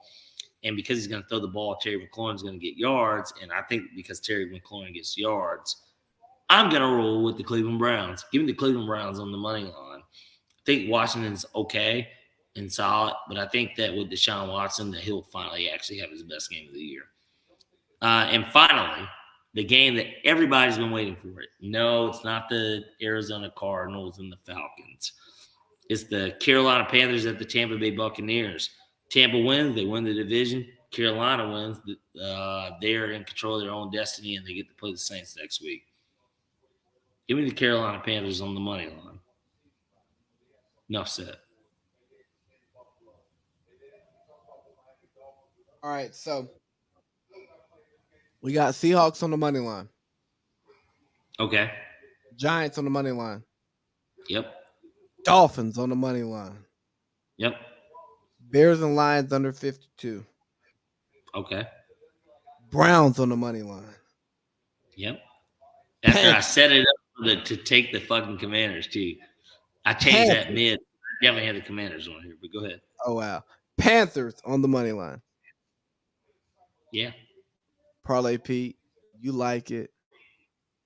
I love it. Bring yourself back in, man. We want to see you. How's that set? So it's time for Lee's 3. Lee's 3. Lee's 3. Lee's 3. Lee's 3. All right, so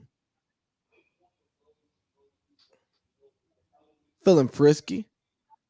You tell me my dogs are 7-point favorites at plus odds. You like a dog? I love a dog. Right now, Go dog, sick 'em, UGA -7. I'm putting that in as soon as we hang up. I like the Dolphins on the money line. Honestly, I think the Patriots. I think the players have given up, and they know that Matt Patricia's their offensive coordinator, and they're not even. They just can't do anything with that. And Mac Jones is a dirty son of a bitch. Give me Teddy Bridgewater and weapons on the money line. I think Teddy will be able to win that game. Yeah. Yeah. And then maybe this is my bias, but give me those Carolina Panthers beating Tom Brady on that money line, and they're going to win this damn division, and we're going to have us a redemption story. We're going to have us a redemption story in Carolina with Sam Darnold leading them to win the division, and a coach who's been maligned by the NFL. He had one season in Arizona with a bad roster, and Josh Rosen, who's not even holding a clipboard. He's holding his tennis board. He's holding his tennis racket, playing tennis out of the league. And we go, he doesn't know what he's doing. He can't coach. And I go, well, maybe his roster sucked, because this has been a subpar roster, and he's brought the most out of them. Matt, you know what I mean? Like, head coach gets fired, and he turned these guys around, and he controls his own destiny to win a division. So I'm gonna ride with Carolina because I really like what they've been doing. But It's just right. yeah, man. But hey, Parlay Pete, anything else you want to add? I mean, we're gonna interview Matt Flowers and talk about his life on a dating show on Monday of next week, and then we'll be back. It's an off-schedule kind of show, but Yeah. the Right. The first show of the new year. Yeah. And then we'll be back at it on Thursday. Oh, we got to talk about. We may have to record on a new day because I'm about to start this whole online grad school, and I actually have like class I have to sit in on certain days. So once I get my class schedule, I'll let you know. Let's get it done. All right, hey man, we look forward to seeing you all on Monday. We'll be back with our guy Matt Flowers, and it's gonna be a good one. Like we're gonna have fun. It's gonna be a hell of a one. It is. All right, y'all, man. Have a good one. Stay on Parlay Pete so we can talk some quick bachelor party stuff before I go to bed. Let's do it. Out of here.